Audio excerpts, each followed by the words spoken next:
Good morning, everybody. We're going to go ahead and get started. For those of you that are home, I'll have on the screen all the documents we're going over. Everybody here has a hard copy. After the meeting, once I see who all has joined, I'll have the list and I will forward out a copy of both the buyer's packet and the listing packet. We're going to I promise I'm going to try and get close to 2.5 hours. It depends on how many questions and comments we have, and please feel free to ask any questions and share any comments that you have about the documents. I want to make sure everybody has clear understanding. And also what I always tell everybody to do is the contract is 8 pages long. We're going to go through every section of it. But I'm not going to read the thing. I'm not going to read word for word. I'm just going to kind of give you a synopsis of what each paragraph in the contract and all the documents that we go through say. So what I always recommend is that you actually either print out or have on your computer and read the document, read it to yourself, read it out loud. And then if you have any questions, highlight the sections that you have questions about, and then let's talk about it, because I want to make sure everybody has a firm understanding, because when you have a buyer or you have a seller, you need to be able to present the document and be able to present it in a way that they'll understand, and that you can clearly articulate what it says without having to read it. The worst thing you can do is be sitting in a conference room and reading these documents word for word to somebody. I've seen it done. It's not a pleasant experience for anybody sitting in the room. So I just caution you to learn the documents, understand what they say, understand what they are, and then again, read through them and practice them, and then also let's talk through it. So I am recording this for everybody that can't make it today, and then I'm also posting the recordings on my YouTube channel. So if you've missed any of the first couple of classes, they're recorded. The agent roundtable from 2 weeks ago on posting video, what apps to use, and content is also there, that Jimmy Martin was so kind to lead up. And then from now on, we'll also be, now that I know how easy it is to post the videos once I get the stream from Microsoft, it's so simple. I'll be posting them on my YouTube channel. So visit my YouTube channel, subscribe to my YouTube channel, and that way you'll be notified whenever something new is popped in there. All right, so we're going to get started. The first document that you are going to present to either a buyer or seller is the South Carolina Disclosure of Real Estate Brokerage Relationships. This is the document that affirms that you have actually had the conversation, because the buyer or seller have to sign this document acknowledging that you've gone over client and customer type relationships and given them the option of which one they want to do.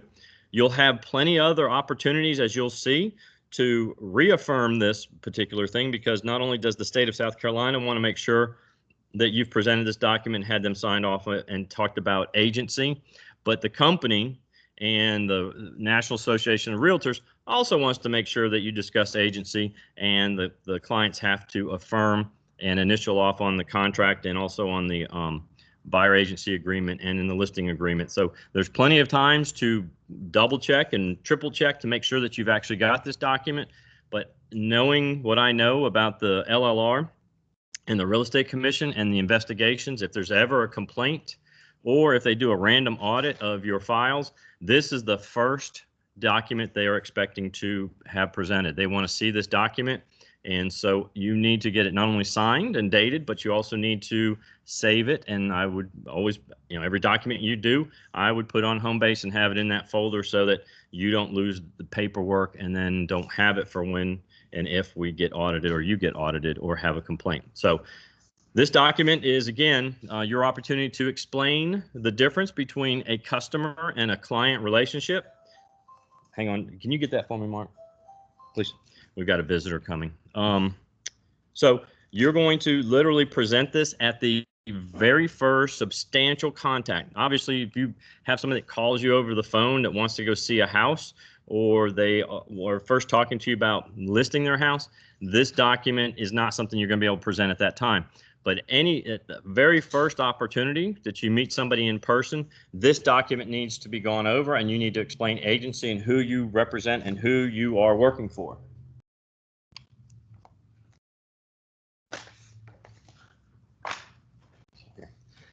All right. So if you're holding an open house, you're not going to present this document. I mean, again, this is not the time to do that. The time to do that is when you were first sitting down with somebody to have a substantial conversation. If you're holding an open house, you're really there just to showcase the house, talk about the house. If it's your listing, you have to obviously let them know that you are working for the seller. If you're holding an open house for another agent, you don't have that relationship and aren't duty bound to explain that. But when you sit down with somebody to have substantial conversation, and that means once you start talking to somebody about how much they owe on their house for a listing, or start talking about their financial situation as far as a buyer, that stuff is client relationship type stuff. So you have to present this and explain agency.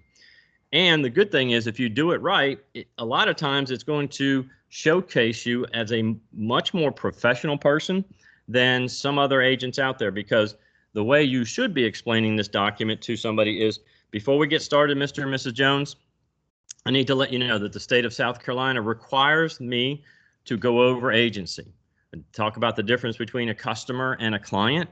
And I have this form that also explains it, and I'm going to give you a copy of it, but I need to explain it to you first. And because the state of South Carolina by law requires me to do this, give me a couple of minutes. Okay.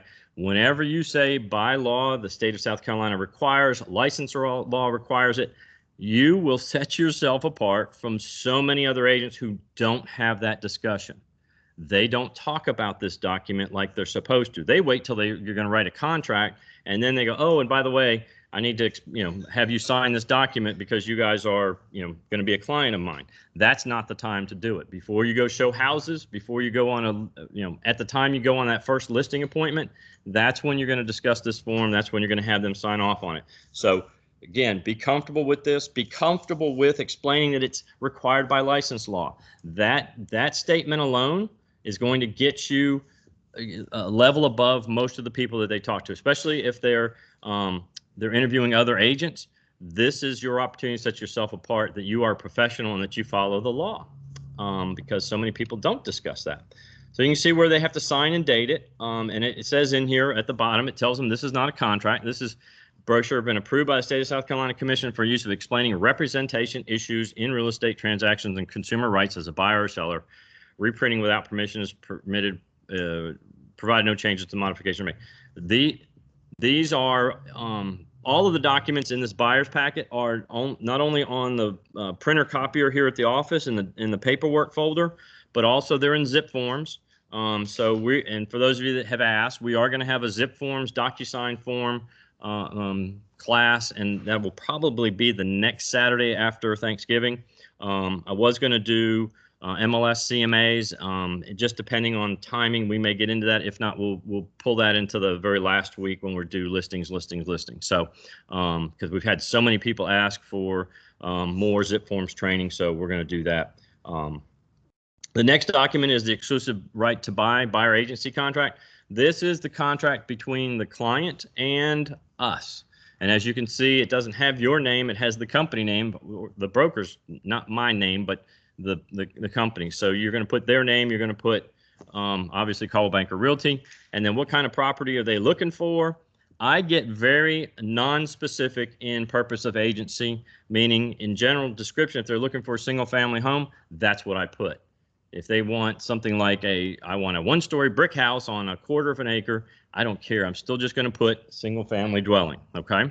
Approximate price range. If I know their top end based on what the loan officers told me, then I'm going to put their top end or maybe go up a little bit. But I don't, again, if they want we want to spend 200 to 225, I'm going to put 100 to 300 just because I want this to be as non-specific, because if they ever try to break this contract and say, well, we found a $400,000 house that we want to buy, and you were only showing us up to 300.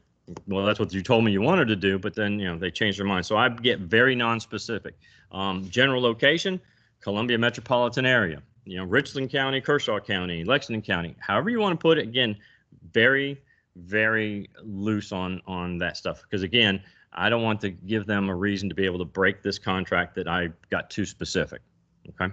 So preferred terms, again, I'm not going, I really don't put anything in here because I just don't want to myself. I'm not going to put 3 bedrooms or 4 bedrooms if that's what they tell me. That's not what we're going to do. Okay. Then it goes on to explain broker's duties. And so again, when you're explaining this, you're not reading this, you're encapsulating it. You're giving a synopsis of what you are going to do as their representative. And it says broker. I mean, I am the broker, and some people in this office are licensed as brokers, but this goes to you as if they had to write broker / sales representative / so just assume that this is talking about you. Okay. And so you're going to explain to them your responsibilities to them and how you are going to, from all of, everybody that just coming out of school or in school, the anagram that they, that's where you're going to tell them, you're going to be confidential, going to be all of that stuff. And then also they have to agree to do the things that, that we put in here. So they're going to be working exclusively with us. Okay. When they sign this contract, they're signing a contract that we will be their representative. And yes, we get paid by the seller, actually we get paid by the other real estate company, technically the way the thing reads, but we do get paid. The seller pays a commission to a listing agent, and they share the commission with the buyer's agent. So, but as a buyer, they have certain duties they need to perform and help us help them. So again, we're going to go through, you're going to go through these things when you're talking to them and explaining, they've got certain responsibilities to help us get them the house that they want. All the pages have a buyer, and then it says broker. Now, on the last page, it has broker / licensee. Okay. So you guys can all initial where it says broker on these pages, even though you might think, well, Bill has to initial, because when I get this, every time it gets put in Homebase, I have to sign off on this thing. And so if on the last page you have signed it where it says broker licensee, I'm going to always sign it in the white space below that. So, because I want you to give them a copy, a signed copy. So I want you to go ahead and initial. When both buyers sign this or initial this, you initial it as where it says broker has read the page. Okay. Then we talk about compensation. As a company, a general rule, we don't do retainer fees or service fee. There are some companies that charge just to be able to put you in the car and take you to show houses. But we do C, okay, and D. So what we want to do is on C, we always want to put at least 3% in the percentage line, because they need to understand, even if they go find a for sale by owner, we need them to let us know. Most for sale by owners are willing to pay a buyer's agency, buyer agent commission, but we don't want them trying to negotiate it themselves, because, number one, they're going to have to pay us 3% if they haven't negotiated that as part of the fee with the for sale by owner. So we want to make sure we always put, we always put at least 3%, and we never put 0. And we always put if within 90 days or 120 days, or I've seen some people put 180 days or 360 days, which is kind of unreasonable. And that just protects us. If they've seen a house with us, we've shown them a house, and after our contract has expired with them, they decide they want to go and try to buy that house. We have something to go to court and say, hey, you went and bought the house that we showed you in 3 days after our contract expired. We're going to expect to get paid because we introduced you to that house. Okay. So you said you can put, what would you normally put right now? If within 90 days, I think that's a fair number. And that kind of keeps somebody, if somebody needs to be in a house in January, and our buyer's agency expires at the end of January, and they think, oh well, I'm going to go back to that house in February and strike a deal. This doesn't happen, but it protects us. Okay. And so what we explain is, look, things happen, but if you're out driving around, you see a for sale by owner sign, call me. I'm happy to call that for sale by owner and ask them if they're willing to work with us and get you in that house. Okay. We are always, let me go back up to C, to C.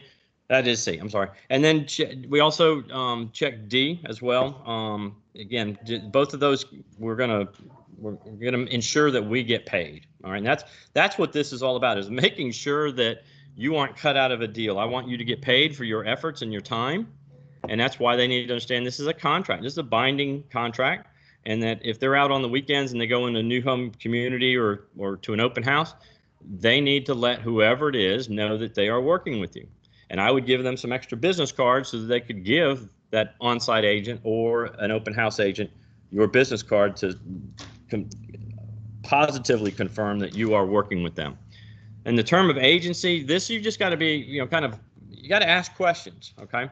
So if you are you're working with a potential buyer and you're signing them up, and obviously the agreement starts when you sign it. So today is 11/21. We would put November 21st, 2020, and shall end at 11:59. So this is how I work it, all right? If they need to be in a house by March, based on the marketplace that we're in, let's move it sooner. They got to be in a house by the end of January. Their lease, well, we'll talk about that in a minute. They need to be in the house by the end of January. I'm not going to put January 31st because we may not find a house by the end of January. There might not be anything available. Things can happen. So I always add a couple of months, 2 or 3 months to the end of this, especially if you've got somebody who, well, my lease is up at the end of January, so I got to be in something by the end of January. Well, we all know that somebody can go month to month on their rental, on their apartment rental or house rental. But so don't box yourself in. Again, I just don't want them having a reason to cancel this agreement or say, oh no, well, your time's up and I'm buying this house next week. So just give yourself a little bit extra time to help them find a house, because sometimes it takes a little longer. Financing takes a little longer. Things like that happen. So we need to just make sure we protect ourselves. All right, here's where, again, we've just did the state disclosure, and this paragraph is number 7 is all about, did you discuss this stuff? Okay, so buyer acknowledges receiving an explanation of the types of agency relationships. So they initial that you've already shown them that form. And then there are different types of agency that we can get into, which is dual agency, designated agency. With this, I want you to always check the second one, have them initial the second one, and have them initial the fourth one. It says permission to act as a dual agent may be considered at the time I'm provided with information about the other party to a transaction. If buyer agrees, buyer will execute a separate written dual agency agreement. The reason we do this is, especially on the dual agency thing, if you are listing houses and you have buyers you're working with, you may list a house that suits a buyer's needs. Okay, so, well, if you list the house, you're obviously representing the seller, but you've already got this buyer under agency, and you're not in a trap because you've asked them if if it comes up, would you be okay with doing dual agency? Okay, the same thing with designated agency. Okay, we list a lot of houses in this office, and a lot of times we have agents on one side of the deal or the other, and that's when designated agency takes effect. Remember, dual agency is driven by the broker in charge. So obviously you being the dual agent, you are under my license. Designated agency is also driven by the broker in charge, because if both of the agents have the same broker in charge, then we have to do a designated agency agreement. Okay, it's not driven by the company. So if it's a Midtown agent or a St. Andrews agent listing that you're writing a contract, you would not enter a designated agency because it's not the same broker in charge. Okay. Sometimes this happens. We actually had this happen 3 weeks ago. I had one agent who had 3 different buyers that all wanted the same type of property, and they all wanted the same house that came on the market. So this just talks about how you might be representing other buyers, and you are not going to share one versus the other their confidential information. Okay, so it's a very slippery slope. So you have to kind of take yourself out of the whole picture. So if a buyer says, well, that house is 155, and you said, in this market that people are getting into multiple offer situations, what do you think we should offer? And if one of your other clients has already made an offer, you got to be really, really careful and come talk to me. Okay, I don't want you getting in that trap. If they're asking you for advice, you know, we need to have a conversation, because if you already have one person who's made an offer, you got to be careful what you tell the other one if they ask for your advice. Okay.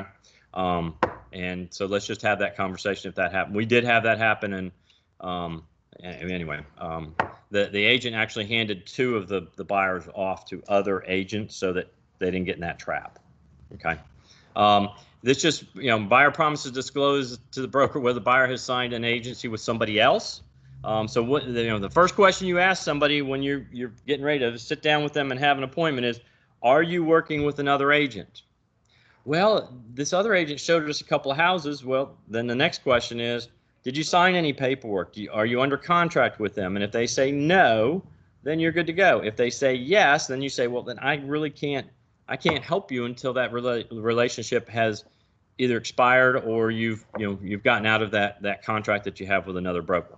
So just, you know, that's a question. You know, don't get in that trap, because if that other broker comes along, you've written up a contract and theirs is dated 3 weeks before yours, you're going to have a tough time fighting for that commission. So we just need to always ask that question.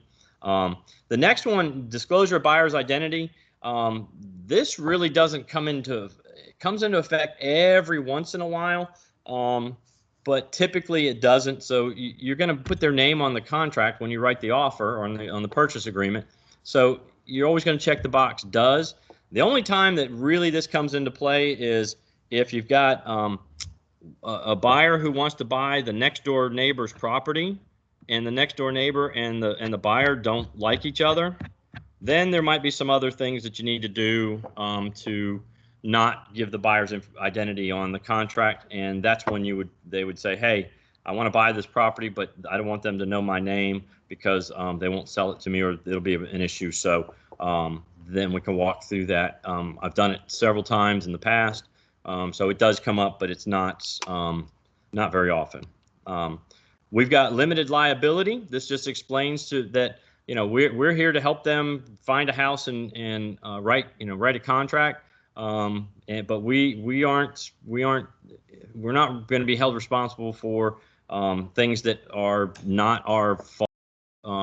You know, if the house falls down because it's got, you know, eaten up with termites, and they didn't want to have inspections or things like that, they can't come back after us if we've, you know, told them that they should do certain things. So as y'all know from real estate school, and hopefully just paying attention to the news, we can't discriminate, okay, in any form or fashion, okay? And y'all know what the seven are. It's race, creed, color, religion, national origin, sex, family, familial status, marital status, age, or disabilities.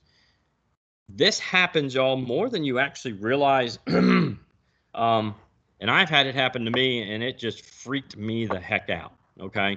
I was selling lots and land back in the day, and I had some folks come in from Atlanta, and they loved this lakefront lot, and, you know, I thought we were going to write up the deal. They went back to Atlanta, and on Monday the wife called me and asked me about the people who owned the lot next door, and it was not comfortable. You know, she asked me very specifically, she says, my husband needs to know if the people that own that lot are black.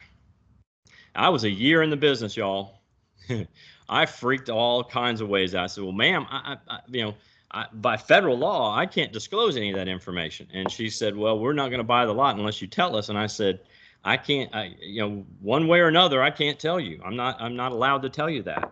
And then there are people who will tell you other things when they want to go look at certain types of houses, not certain type of houses.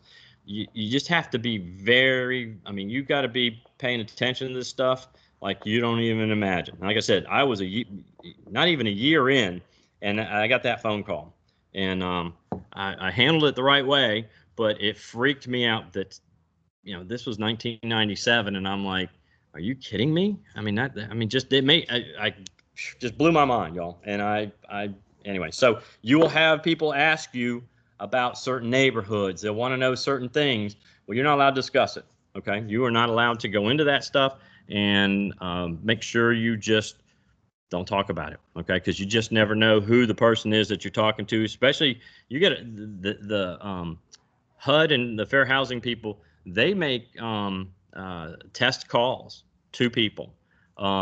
There was a big case in New York City, and we had Coldwell Banker agents. There were agents from all kinds of companies. They got hammered by HUD on fair housing, and it was as simple as people asking about the school system and the ratio of non-white students to white students. And this was an area where there's been a real influx of Chinese Americans or Chinese nationals moving to this little section of New York City, and so these people got bottled up in, and literally talking about something to some clients and discussing other thing, that same thing, so it was about, there's a lot more to it, but they were talking about how great the schools were because they've had this influx of Chinese students, and now they've got multilingual teachers and this and that, and then to other customers they didn't discuss this at all. And so there was literally it's a national case, and Coldwell Banker was, again, agents from all kinds of different companies got wrapped up in this thing, but it came down to stuff like that. And so you just got to be really careful the things that you talk about when it comes to discriminatory practices and those kinds of things. So if somebody wants to know about the schools and those kinds of things, there are plenty of websites, to talk about that kind of stuff. And all the schools have students who are on free and reduced lunch, but I wouldn't go into any ratios or anything like that, because if you discuss it with one person and you don't discuss it with another, that's technically, a little bit of bias and could be considered a violation of fair housing. So be careful of that. Professional counsel, this one just says, hey, I'm a real estate agent. I'm not an attorney. I'm not a tax advisor. I am not a lender, appraiser, surveyor, structural engineer, home inspector, or other professional service providers, okay? If they want to know any of that stuff or need to seek legal advice, or, we're certainly going to always recommend that they have certain inspections done. This is there's a case coming up next month at the Real Estate Commission that involves this, where an agent had a complaint. The lady buying the house had inspections done, there were repairs made, and the roof still leaked, and she was blaming the agent, her buyer's agent, for not going up on the roof and making sure that the roof work that was supposed to be done was done. Well, he's not a roofer, he's not a repairman, he's a real estate agent. So the case will get dismissed, but literally that's how, people will come after us for all kinds of things. Before everything goes to court, everybody agrees that we'll go do mediation through the National Association of Realtors mediation clause. If people want to know about sex offenders and criminal information about a neighborhood or a part of town, you don't know. Even if you do know, you don't know. There are websites. Richland County Sheriff Leon Lott has put together a great website that talks about all of those things, and people can go and check it out for themselves. You don't discuss those things, okay? Because it can be, again, number one, you could be wrong. You may have heard that there's a sex offender living in this particular neighborhood, but you haven't done the research. And even if you've done the research, that person may be could be the wrong name listed. It could be all kinds of stuff. So don't get into it.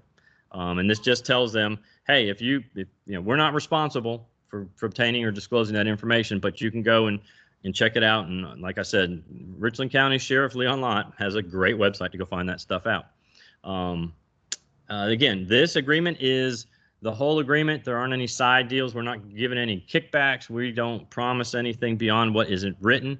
And in 17, the contingency section of this contract, there are certain contingencies that you're going to, somebody needs to get out of this particular agreement.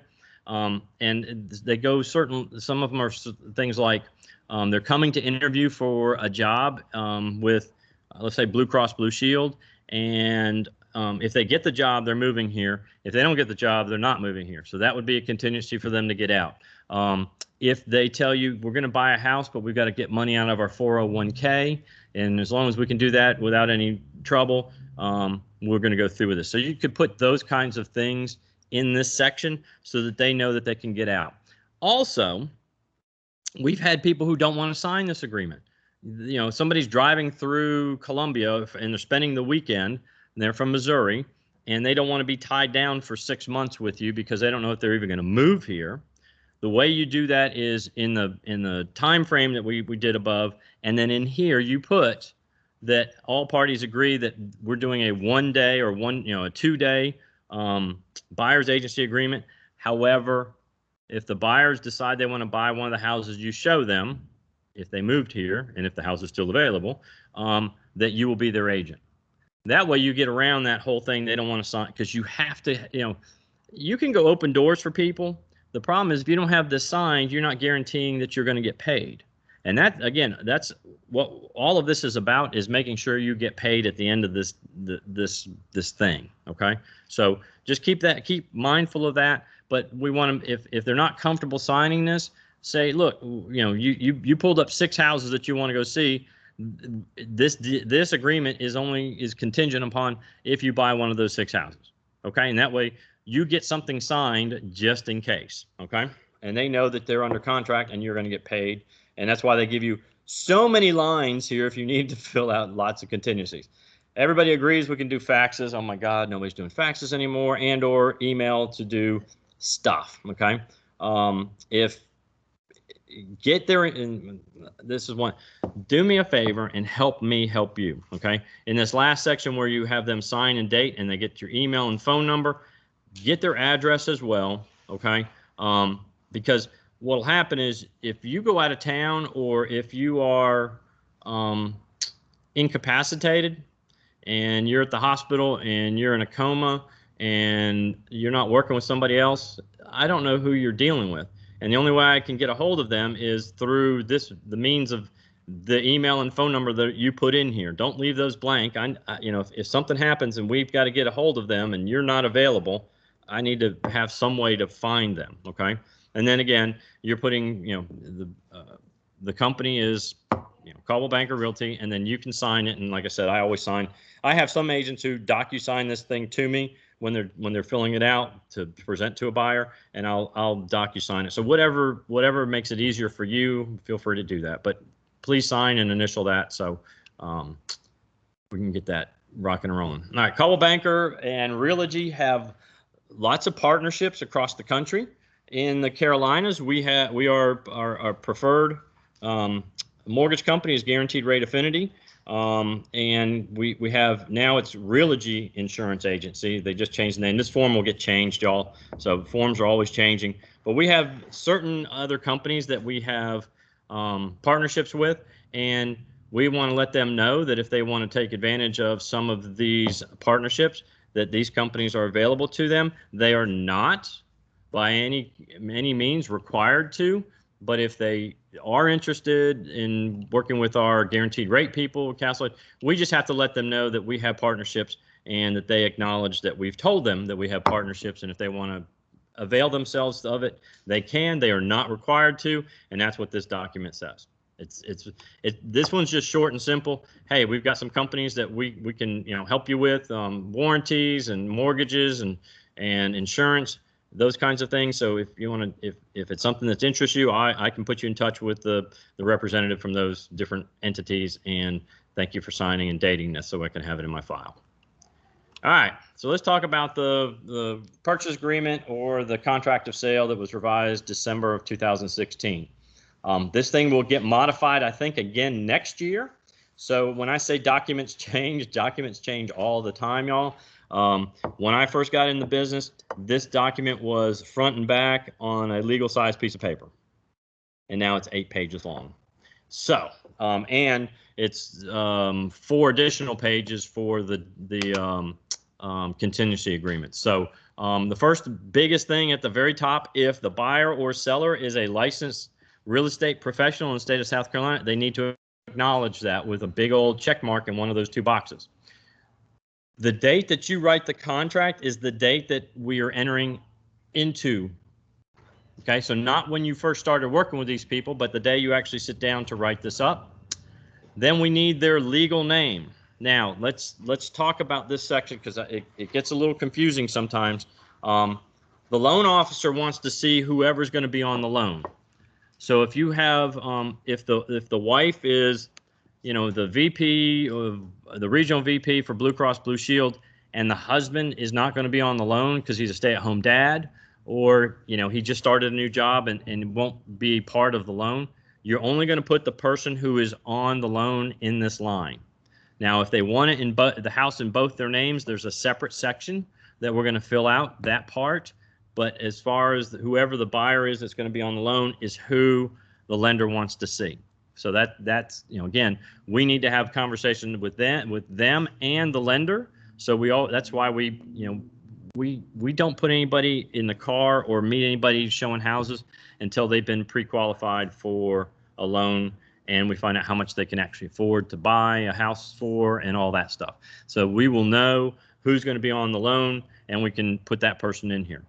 Now, on the seller side, we need to put the owners of the house, and a lot of times in the MLS, the agents will just put the person's last name, okay? And they may put M/M Smith, okay? Well, meaning Mr. and Mrs. Smith. Please don't put M/M Smith on this line, because I'm going to laugh at you. I'm going to point at you at a sales meeting and just ridicule the heck out of you. We need to be a little more diligent in our jobs. And so we need to go to the tax records, because we're going to need the tax records for the other information on here, and see who actually owns the house. So instead of M/M Smith, it's Jim and Susan Smith are on the tax records as far as owning that house. So we need to put James probably and Elizabeth if her name's, you know, the tax records will tell you their legal names, and put that there, not Smith or to be determined or any, because those things have to be cleared up before it's ratified and before the attorney can go do any title search. They need to know who actually owns the house. And I told y'all, once again, we're going to make sure that you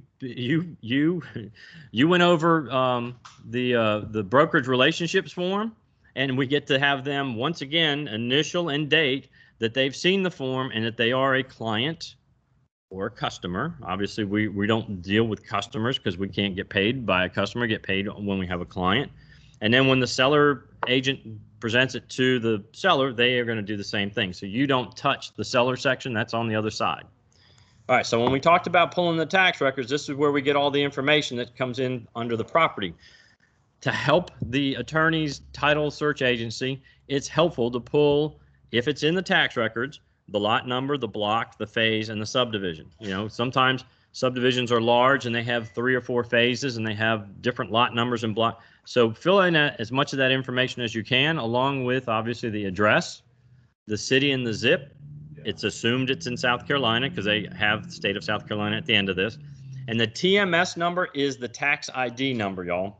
It's in different counties, it's called different things, but it's the tax ID number, whether it says TMS number, tax ID number, parcel ID. There's different counties call it different things. And then what county is it actually in? Please, please, please, please do your own research on this. Do not rely on the listing agent having put it correctly in the MLS. I've seen it way too many times, especially like parts of Elgin, parts of Ridgeway. You know, they fall into a different county, because Kershaw County and Richland County are right up against each other. And there are some sections of Richland County and Lexington County that the line is kind of ziggity-zaggity. So please just make sure you check the tax records and then and put that in there correctly.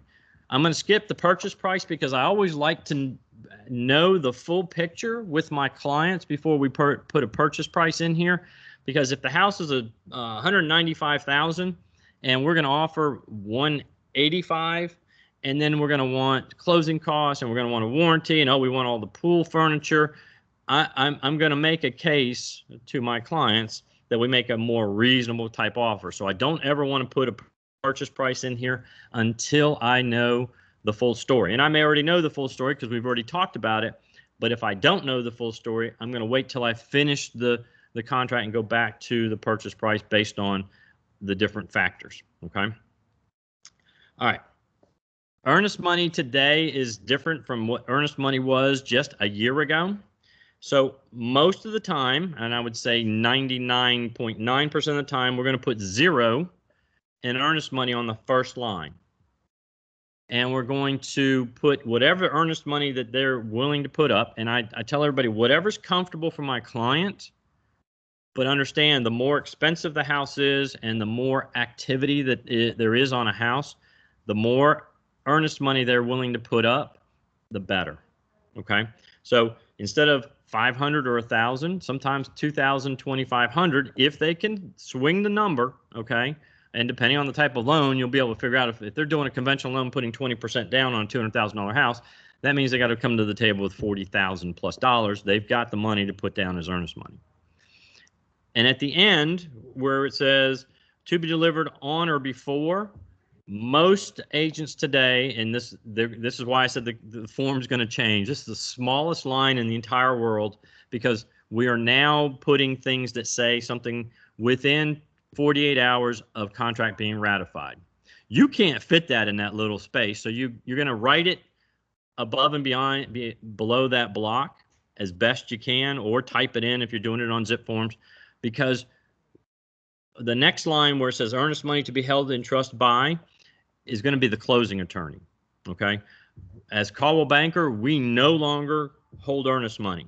Okay. So do not write Coldwell Banker in there, and do not bring me a check, because I will point to you at a sales meeting and say, look what Rod did. He brought me a check for Coldwell Banker, even though I told him not to. Okay. We used to do earnest money, and we used to do it in droves. There's just been so many issues and so many problems that we wanted to get out of the earnest money business. So my office does not take earnest money, y'all. So whoever the closing attorney is going to be, and the buyer gets to select in our state, and there are certain, and they're going to ask you, unless they know somebody, they're going to ask you, who do you recommend? And we have a few favorites that we really, and some of them make it really simple to do earnest money, because you can actually do it with your phone, take a picture of the check, and it actually goes into the attorney's trust account. And so you don't have to take a check to the attorney. You don't have to, make sure that the buyer takes a check to the attorney. But so that, and I've even seen people to be delivered on or before the end of the due diligence period, so that there's no issue. So there's a lot of different ways to write this up, and I'm just going to counsel you to, let's have a conversation if you don't remember or don't know how, because it's a lot simpler now when we're dealing with attorneys than us, and checks being deposited and all that stuff. So that's what. Any questions on that section, because that sometimes is a bit confusing. Right there on B, you said at the end where it says to be delivered on or before, you said 48 hours, right? 48 hours after, within 48 hours after the contract's been ratified. It's a lot of words. That's what I'm saying. The contract's getting changed because everybody's trying to write all that in that little space, but that's the best way to do it. Okay. Within 48 hours of contract being ratified means that you have a little bit of time to get that check to the attorney. Okay. And I'll tell you this, y'all. We see cases. Can you go close that door, please? At LLR, at the Real Estate Commission, where buyer's agents are getting hammered because they didn't do their job making sure the earnest money got to the attorney. And what they're falling back on is, well, I told my client to take it to the attorney, and that's not good enough. Okay. These cases, because everybody's doing this now, the attorneys are but the agents aren't following through and making sure. So what happens is, the deal falls through 2 weeks before closing. The seller isn't going to give the earnest money back. They're going to expect it because the buyer, for whatever reason, backed out of the deal. But the buyer never gave the earnest money to the attorney. They never turned it in. And now the agent is being looked at and so agents are being slapped. They're not being slapped super hard. It's going to get worse, but $1,000 fine is a slap. Okay. So you just need to be understanding that I want you to be better than the average. Okay. So you're going to follow through. You can have them write a check right then and there to the attorney, but you got to take it to the attorney. Okay. And if they're going to mail it to the attorney, which I really don't want you to do, okay, because things get lost in the mail and just things happen.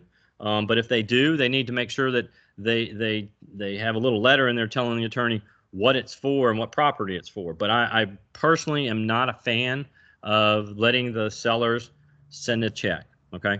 Because when you have an out-of-town buyer come to town and they want to buy a house, most people, as y'all know in this room and online, don't carry a checkbook anymore. What's a check? I mean, there are some millennials, y'all, that have never had a check, okay? They don't even know what a check looks like. They don't know how to fill one out, okay? Because they do everything with a debit card and they do everything online.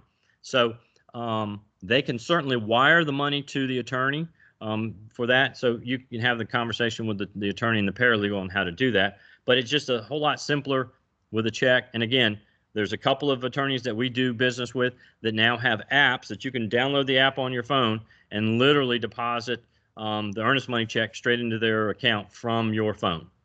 And it's secure and it's double encrypted, blah, blah, blah, blah, and all that stuff.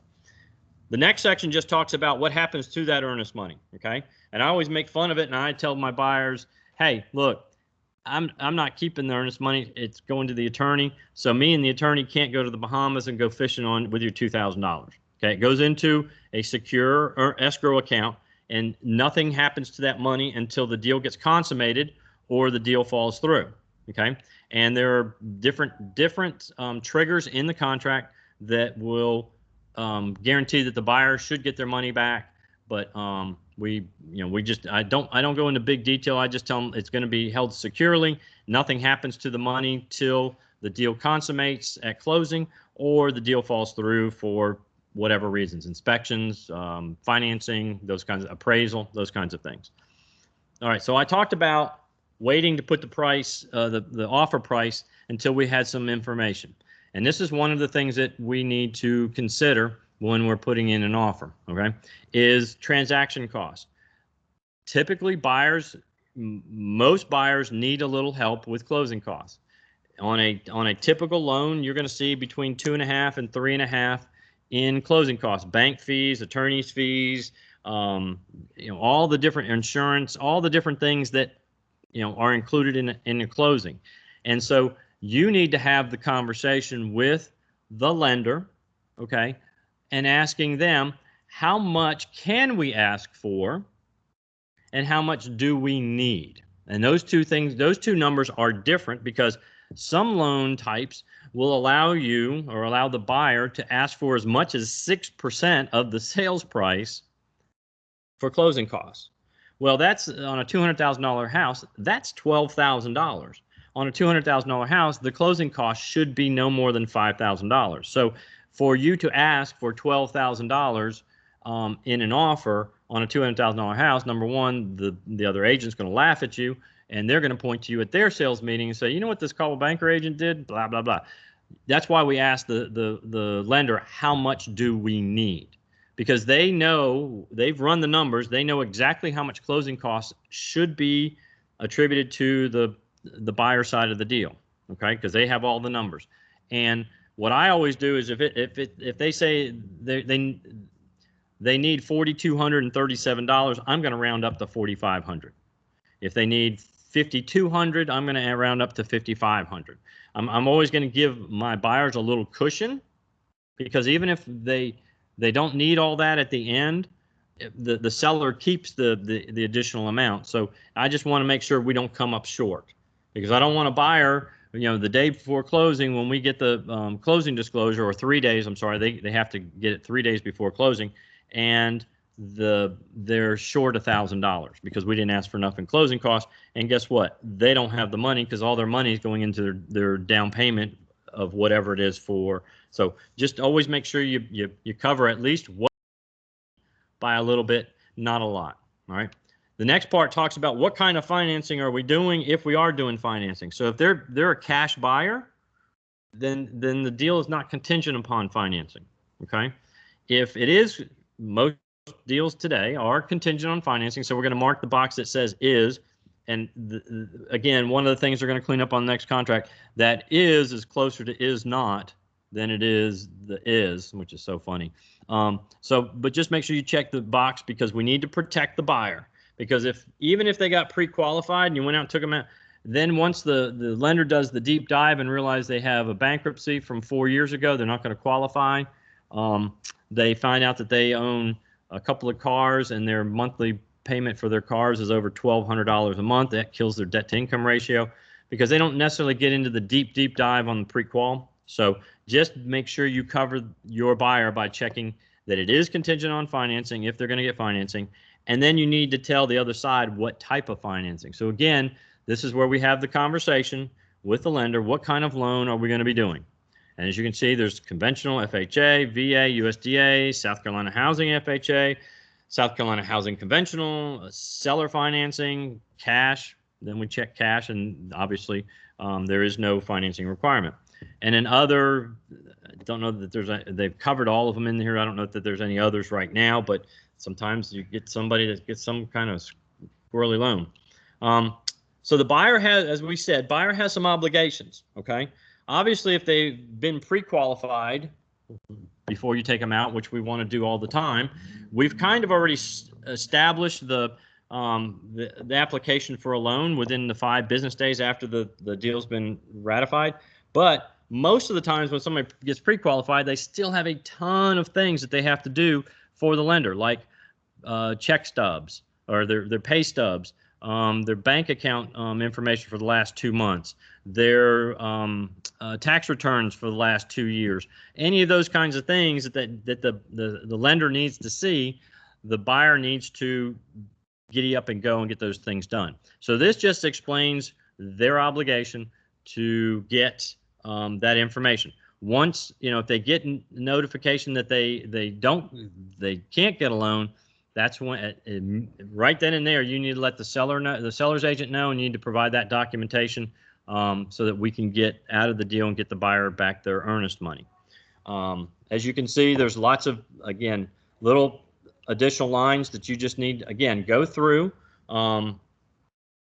this when you're talking to them. Here are the things you need to do, Mr. and Mrs. Buyer. Here's what you need to understand, that there are certain things that can be disclosed to the seller and the seller's broker, as well as I'm going to need to get information from your lender so that we're all on the same page. Okay.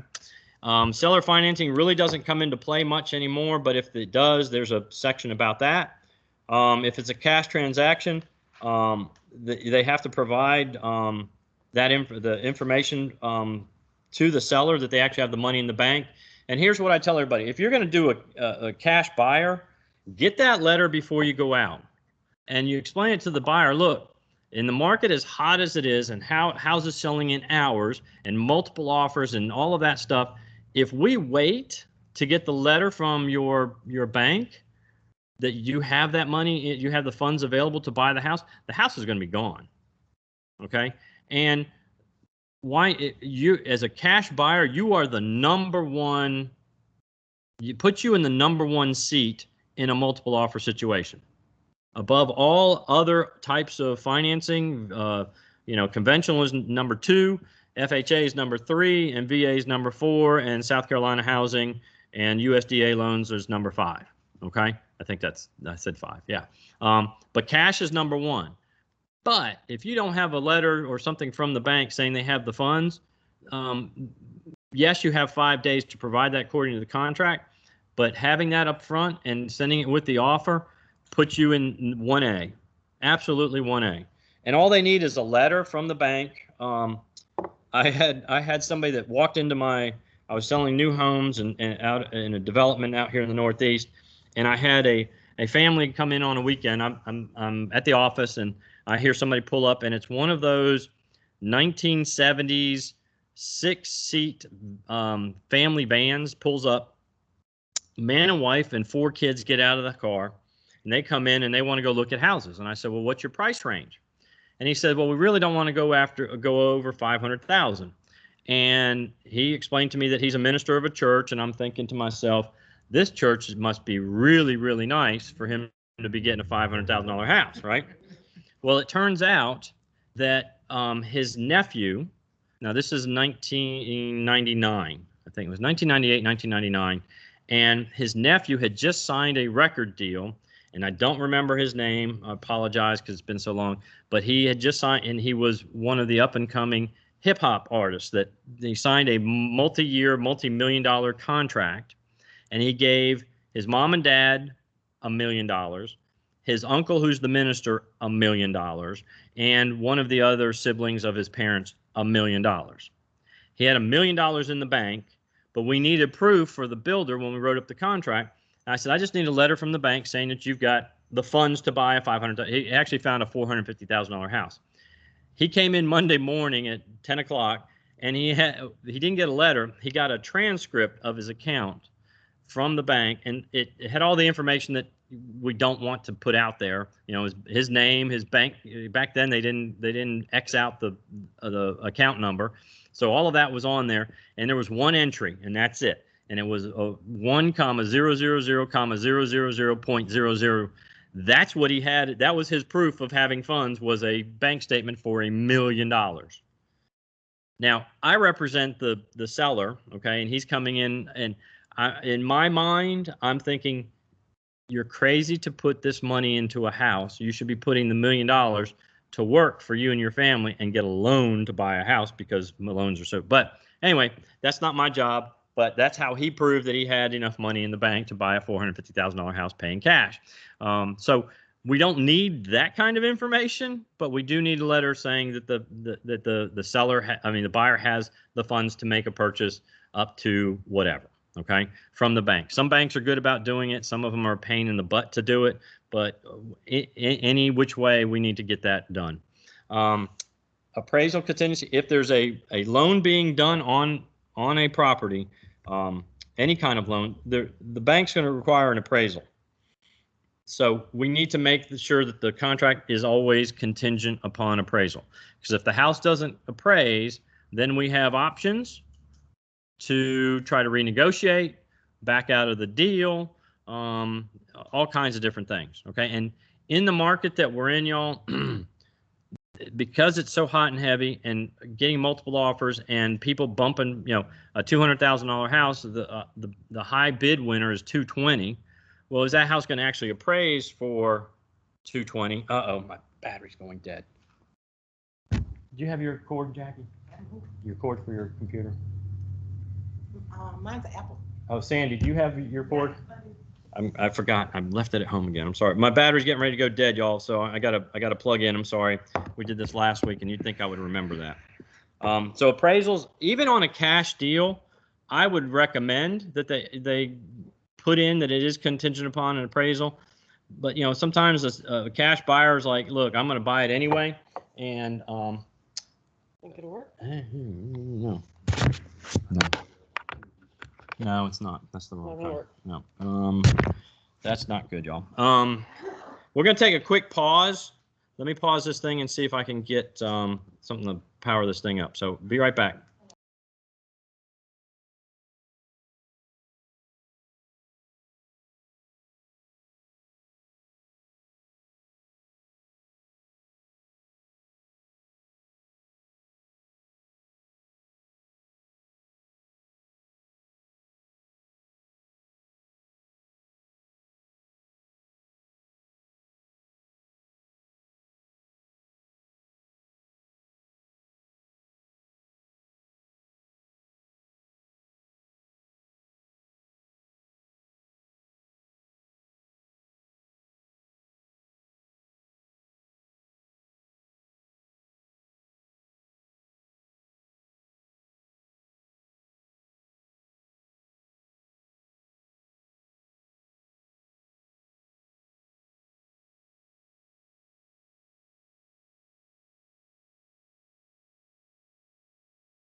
All right, sorry about that. We're powered back up. We're good to go for the next hour and a half, or whatever it is.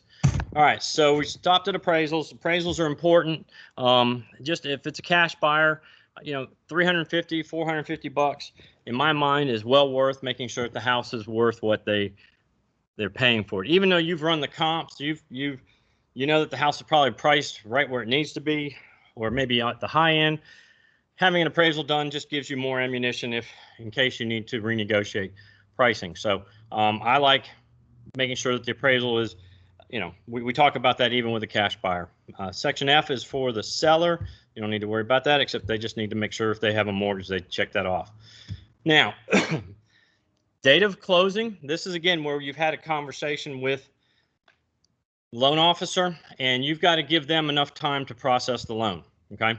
So, you know, when we talk about a 30-day close, you need to understand that that means from the day that you give the ratified contract to the lender, that they can close it in 30 days. So make sure that you're timing things the right way. So today is November 21st, and if a lender says, well, I can close it in 30 days, well, 30 days from now is December 21st, and if I haven't ratified the contract and I've still got to negotiate, it may take me until Tuesday or Wednesday of next week to get it ratified, and that kills 4 days of my 30. And then you got Thanksgiving, so you got 4 days where nothing will get done.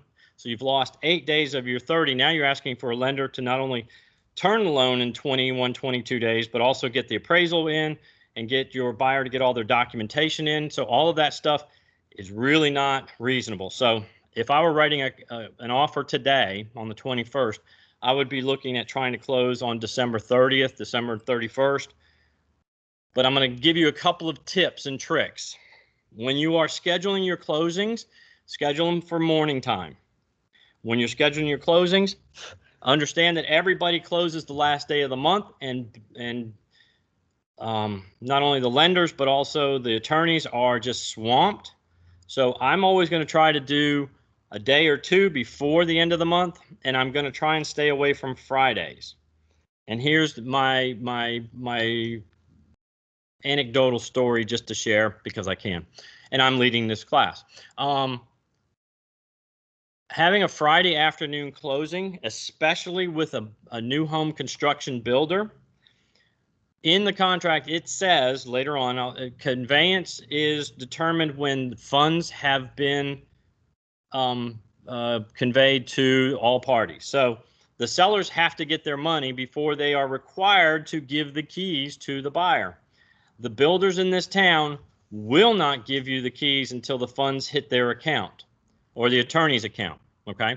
So if the attorney, you do a closing at 4 o'clock and all your closing documents have to be, the attorney has to send them to the mortgage company to see everybody has signed all the documents or the documents that they require. When they do, then they do the funding. Well, sometimes that takes a couple of hours. And if you're at 4 o'clock on a Friday and closing takes an hour, that's 5 o'clock, and you're now waiting for the funding to hit, it's not going to hit. And when you have a buyer who has their moving truck sitting in the driveway of the new house, they're going to be really mad, not at the seller. They're going to be mad at you for setting up that closing and screwing up all their friends coming over to help them move in, okay? So understand that's how this thing works.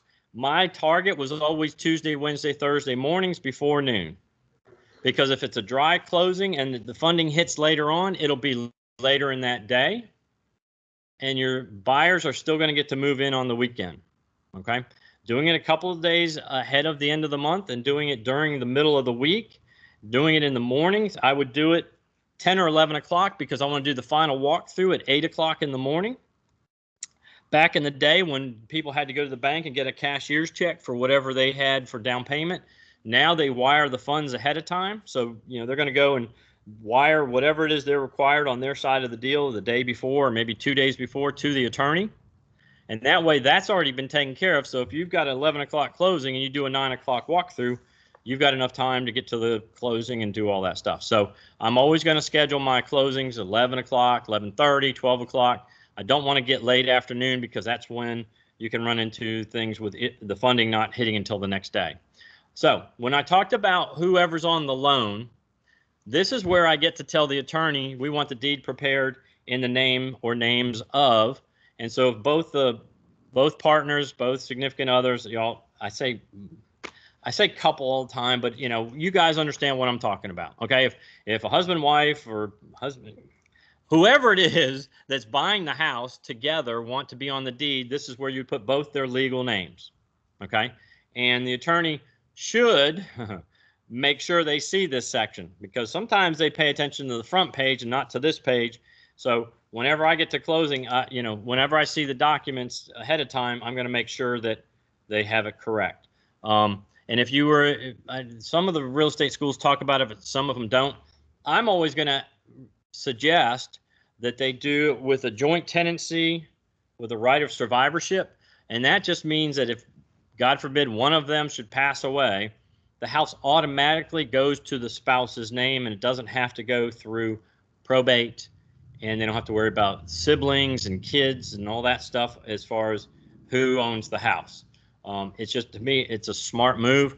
Most of the attorneys will ask in their preliminary paperwork they send to you and to the buyer how they want it, but buyers don't know what that means necessarily.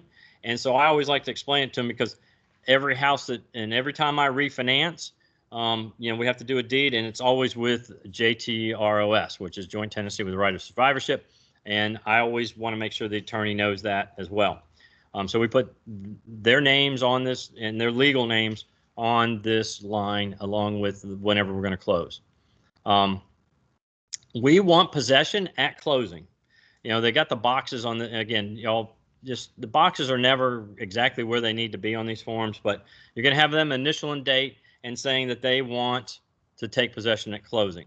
Sometimes you got a seller who doesn't want to move right away and they want 24 or 48 hours after closing. I never ever want to do that unless I'm pretty sure that it's going to be okay with the condition of the house, because we're going to do a final walkthrough. At the final walkthrough the morning of closing, everybody should be out of the house and it should be clean. At that point, I get to see if there's anything that but if they keep possession for 24 or 48 hours, you've already closed. And so if they ding the walls when they're moving furniture and all that stuff, your buyer doesn't have a whole lot of recourse. So try not to do that. Try to just make it so that they take possession at closing. Okay. The next one is,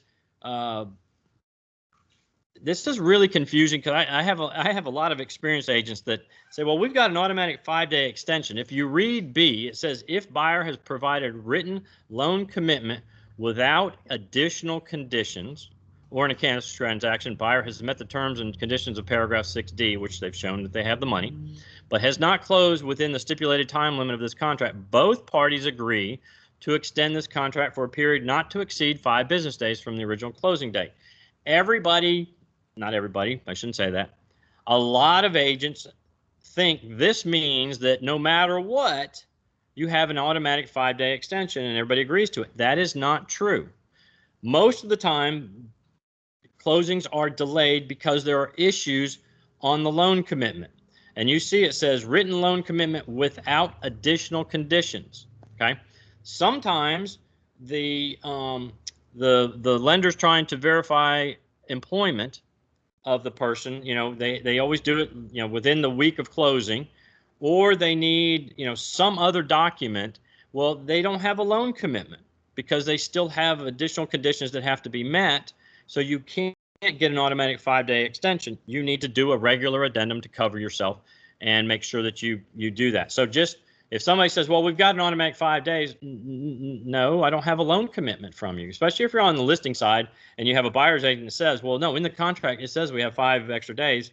You have 5 extra days if you bring me a letter saying your loan is good to go. Okay. And if it's good to go, there shouldn't be any delays.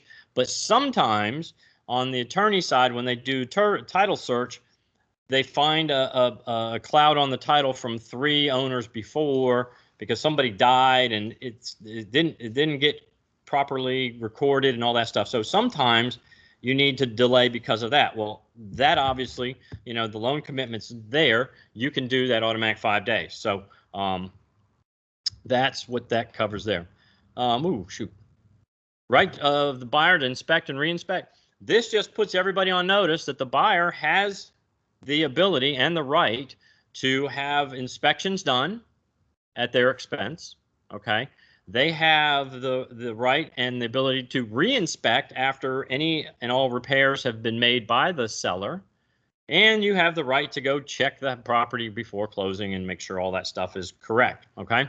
Now, for everybody that's new, when you're scheduling inspections, the most common of the inspections that are going to be needed and required off the top are a home inspection, a termite or CL 100 inspection, and a heating and air inspection. Sometimes from those inspections, you may need to have additional inspections done. So we always want to schedule the inspections to be done with as soon as possible. And we're going to get to this in a second, where our due diligence period is 10 business days from the date of ratification. Okay. So I want to try and get those inspections done as soon as possible. And because, as I've told you all in the past, the only thing you control in this business is your calendar. So you should offer to set up the inspections at the buyer's convenience. Okay. So if they're working folks, understand inspectors do not do after hours inspections, and they don't do inspections for the most part on the weekend. So typically the only time that the buyers can be there without having to take time off from work is during their lunch hour. Okay. So I'm always going to try and do all of my inspections at the same time. Again, because I want to control my calendar. I don't want to have to go back to that house 3 and 4 times to do all these inspections, because I know I'm going to have to do re-inspections, and I know I'm going to have to do a walkthrough. So let's limit the amount of time we are spending on this. So I'm going to call the home inspector first. I'm going to ask the buyer and seller, my buyers, what days are best for you to spend an hour or hour and a half away from work. Okay, so well, Thursdays and Fridays are our easiest days. Okay, so I'm going to call the home inspector first, because home inspectors take the longest. Some take 2 hours, some take 3 hours. Okay, and I'm going to schedule them so that they get there 1 or 2 hours, depending on which inspector it is, prior to the buyers getting there. So let's say the buyers can be there at noon. I don't want the home inspector getting there at noon, because he's going to take 2 hours. My clients only have an hour for lunch. So I'm going to try to schedule that home inspector at 11 o'clock, because my buyer's going to get there. He's already doing his inspection stuff. He's wandering around the house. Okay. I'm going to schedule the termite and the heat and air folks, because they take between 30 and 45 minutes to get there at 12. All right, so they get to meet, the buyer gets to meet them. The home inspector may or may not be, he might be under the house, he might be in the attic, who knows. He's doing his job. Then the heat and air and the termite people do their job. So by the time 1 o'clock rolls around, the heat and air guy has explained what they found, if they found anything, and they've written up their report. The termite person has done the same thing, and I say guy, y'all, only because there are very few female heat and air home inspectors or termite people. So I say guys. I apologize for that coming the way that is, but that's just the kind of the way it is. And when I schedule these, I'm also going to tell my buyers to bring 3 checks. Now, some of the home inspectors will take a credit card over the phone when they do the first, when we set it up. But I tell them to bring 3 checks, because they're going to have to pay those inspectors at the time of inspection. So I'm going to remind them, bring 3 checks. All right, because most of them don't take credit cards. Some of the home inspectors do, because they're a little more organized, but for the most part, heat and air and termite guys don't. And then the home inspector can present his final findings. So at that point, if the home inspector says, look, there's some problems with the roof, because they don't go up on the roof most of the time. They just, they look at it from the ground, or they might get up on a ladder, but they don't walk around on the roof just because of the liability. Most of the time, there's some that do, but most of them don't. So if they say, well, you probably need to get a roofer to come out and take a look at this and this and this, that would be another inspection that we need to get taken care of. All right. So that's how we do inspections. All right. So there are 2 types of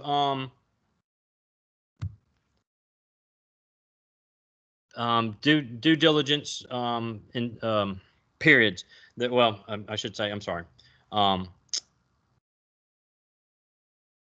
We always want our folks to have a due diligence period, whether the house is being sold as is or not. And I always trip up here because paragraph 9 talks about the 10 business days that you have to, after the contract's been ratified, to do all inspections at the buyer's expense and present to the seller any and all repair requests, repair addendum, those kinds of things. Now, the reason I also do all the inspections at one time is I want to prepare and present one repair addendum. Too many agents out there schedule whatever's the quickest. So let's say they get the termite guy out there on Wednesday. The heating and air guy comes on Monday, the following week, and the home inspector is the next Wednesday. What that agent typically does then, when they get the termite letter and there are repairs needed, they do a repair addendum, send it over to the seller's agent, and the seller's agent presents it to the seller. Seller says, sure, I'll, $1,500 to do this and this and put a termite bond on the house. Great, I'll sign off on that to get this deal done. That's great.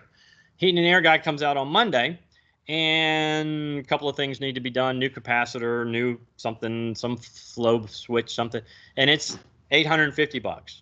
Seller says, oh, okay, well, yeah, I guess I need to go ahead and fix that, so $850. Home inspector comes out on Wednesday, and he finds a whole boatload of stuff. It's going to be another $2,000. Now the seller is fit to be tied because they gave $1,500, they gave $850. Now you're asking them for another $1,500. You're going to piss that seller off. I want it in one report, one repair addendum, so they see the full scope of what needs to be done. And if there's any negotiating that needs to be done, can be done at that point. It's better to do it that way than present multiple repair addendums. And you're just gonna. The seller's like, I keep giving and giving and giving and giving. I gave him closing costs. I gave him a warranty. I gave him all my pool furniture. I gave him the pool table in the attic. Blah blah blah. And that's how it's going to come across. Okay. So once you have presented that repair addendum, the seller then has 5 business days, okay, to respond. And the reason they're given 5 business days is if you've asked for all of these things to be done, they need to get contractors out, subcontractors out, to figure out how much it's going to cost and if they're willing to do this, this, and this, okay? Now, I will tell you, most termite inspectors and most heating and air inspectors will give pricing because they also want to do those repair jobs. But the seller has the right to have their own inspectors come out and inspect and see if those things really need to be done. Okay, so they have 5 business days to respond. So think about this. This is why it's so important that you have enough time on your contract. If you have 10 business days from the day it's ratified and you ratify it today, well, business day starts on Monday. So they have Monday, Tuesday, Wednesday, Thursday, Friday. That's 5 business days. And then they have Monday, Tuesday, Wednesday, Thursday, Friday. And that Friday actually extends till Monday because the business day is from 8 a.m. Friday, 8 a.m. Friday until 7:59 a.m. on Monday, because that's considered a business day. A business day is 8 a.m. till 7:59 the next business day. So they technically have 15, let's call it 14 days, including the weekends. Now the seller has 5 business days, so they've got Monday, Tuesday, Wednesday, Thursday, Friday, the weekend Monday. You've now gone 22 days just on inspections and responses on your 30-day contract. Okay, so that's why we want to get inspections done as soon as possible. We don't necessarily want to use all 10 business days to get all the inspections done. Sometimes in the market when we're super crazy busy, it's tough to get an inspector in the first couple of days because they're booked. And home inspectors, because they take the longest, are the first ones I call because they only have so many slots. Some inspectors only do 4 inspections a day. I'm going to do 8 to 11, 11 to 2, 2 to 5. Well, that's 3. But the ones that take 3 hours, which drives me nuts. And you'll get to know which ones you like and which ones the people here in the office use. But there's only so many spots, so that's who I talk to first, and then I go after the other 2 to get them to match up if I can. But that's how that your calendar can get way out there close to closing, And if you got a cash buyer and they want to close in 2 weeks, that's great, but that means I need to have inspections done now so that I can get everything done, because 2 weeks takes my 10 business days. So you just be mindful of those kinds of things as you're planning not only your calendar, but trying to set your buyer up for the best possible results all the way around. Once the buyer and the seller has had their time, there's now a 2-day negotiation period, which can extend so again, we're now pushing into 23, 24 days of your 30 days. So just be mindful that of the timeline of this, because everybody gets it screwed up when we're talking about what is 10 business days. Okay, so and later on it actually explains to everybody what a business day is, but a lot of people don't get it right. If there's going to be an FHA or VA appraisal done, sometimes those inspectors require additional things that need to be repaired, or they identify things. Back in the day, and I don't think he's still around, there was a VA appraiser that if a house had screens on a few of the windows, he would require that the entire house have screen windows. So they're just sometimes stupid little things, and sometimes they're more serious. If the sellers pulled up the carpet in the family room because they offered a carpet allowance, and the buyer's going to get to put in new carpeting, or it's going to be put in, if that appraiser comes out for an FHA or VA appraisal and there's no flooring, that's going to be contingent on the appraisal, and it's going to be contingent upon that has to be done, and then the VA or FHA appraiser has to come out and re-inspect, and it's another fee. So just be mindful of your timeline and this section as far as what inspections are going to be done and what kind of loans they are. And obviously, all of you that are new, you'll always be talking to me about this, so we walk through this properly, and you'll learn it, and you'll be really good at it. But just read through these things and understand it, and if you don't, that's why I say take a page a day of this 8-page contract, read through the page, and highlight the things that you may not understand completely, and let's talk through them. Number 10 is for houses that are being sold as is, and that's happening a lot. I'm just going to say there are two different ways that the buyer can go on this, and you see them. It says property sold as is with due diligence period, and property sold as is on the next page, no due diligence period. Okay, if the house is being sold as is, the seller's expecting this paragraph to be initialed and signed off on. Okay, well, if that's the case, please always use the first one. You need to give your buyer an out. Even if they're buying a house as is and they're willing to take it as is, they need to know what as is means, and you need to have inspections done. And if you do, then you have a way out if it's just so bad. Okay, so the inspectors come out and they find $20,000 worth of damage between termites and water damage and leaky pipes and all kinds of things. Your buyer needs a way out if they don't want to take on that responsibility. If you put in with no due diligence period, there's no way out, and they waive their right to request for repairs or replacement. This is going to sound really weird, especially for those of you that are online, but I have always said that an as-is house is only as is as it is, because I'm going to always, if somebody's willing to buy a house as is, I'm going to do inspections, and I'm still going to request repairs. You are allowed to do that. Okay, your buyer is allowed to do that. And there are some times that the seller, even though they say it's as is, will make the repairs for your buyer. And here's an example. Okay, and I've had this happen. And so you're buying, they're selling it as is, and we say, okay, we'll do it with due diligence. And you have the inspectors come out, and the house is in pretty good condition, but there's $1,200 worth of termite damage, or let's say water damage, sill damage in the crawl space. Okay, two things. I'm going to tell the buyer, we're going to tell the buyer, and the buyer's going to go, ooh, is that a bad thing? And I'm going to say, yes, it's a bad thing, because it will only get worse when you have water damage from whatever. And a lot of times it's just splashback from rain coming down off the rooftops. You've got a water flow issue, whatever. So if you've got water damage to a sill, or part of the structure underneath the house, I'm gonna not only tell the buyer, yes, that's a bad thing, but also we should ask the seller to make that repair. And the reason we do that is, number one, I don't want my buyers being exposed to $1,200 worth of sill repair damage, because sometimes when they tear that sill out, there's also some other damage they've got to repair. I want the seller to fix it. I want my buyer to walk into a house that doesn't need repairs necessarily, okay?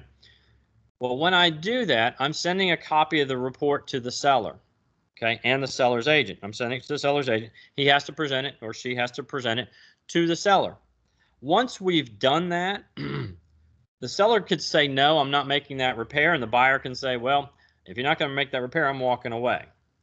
The seller now and the seller's agent are duty bound by license law to disclose that fact, that there's water damage under the house, to any potential buyers now coming down the pike. So the seller's agent should be advising that seller, well, you're selling a $200,000 house. You're going to make $50,000 on it. Making a $1,200 repair isn't a big, okay? So I'm always going to ask. All they can do is say no, and then the buyer can make that decision whether they want to still buy the house or not.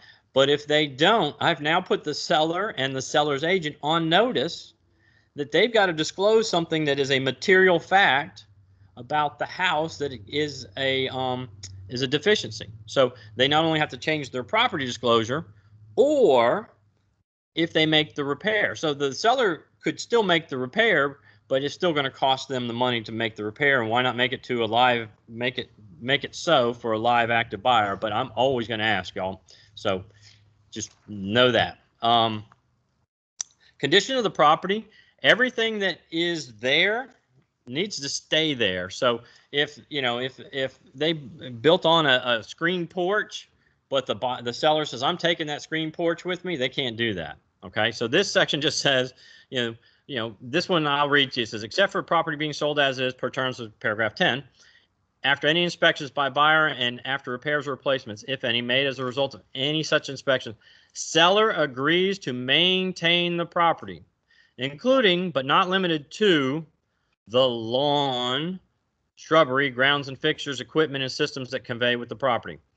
Y'all, I can't tell you how many times in my 24.5 years of doing business, I've had agents come to me and say, my buyer isn't going to close because the seller didn't mow the yard before closing. How silly does that sound?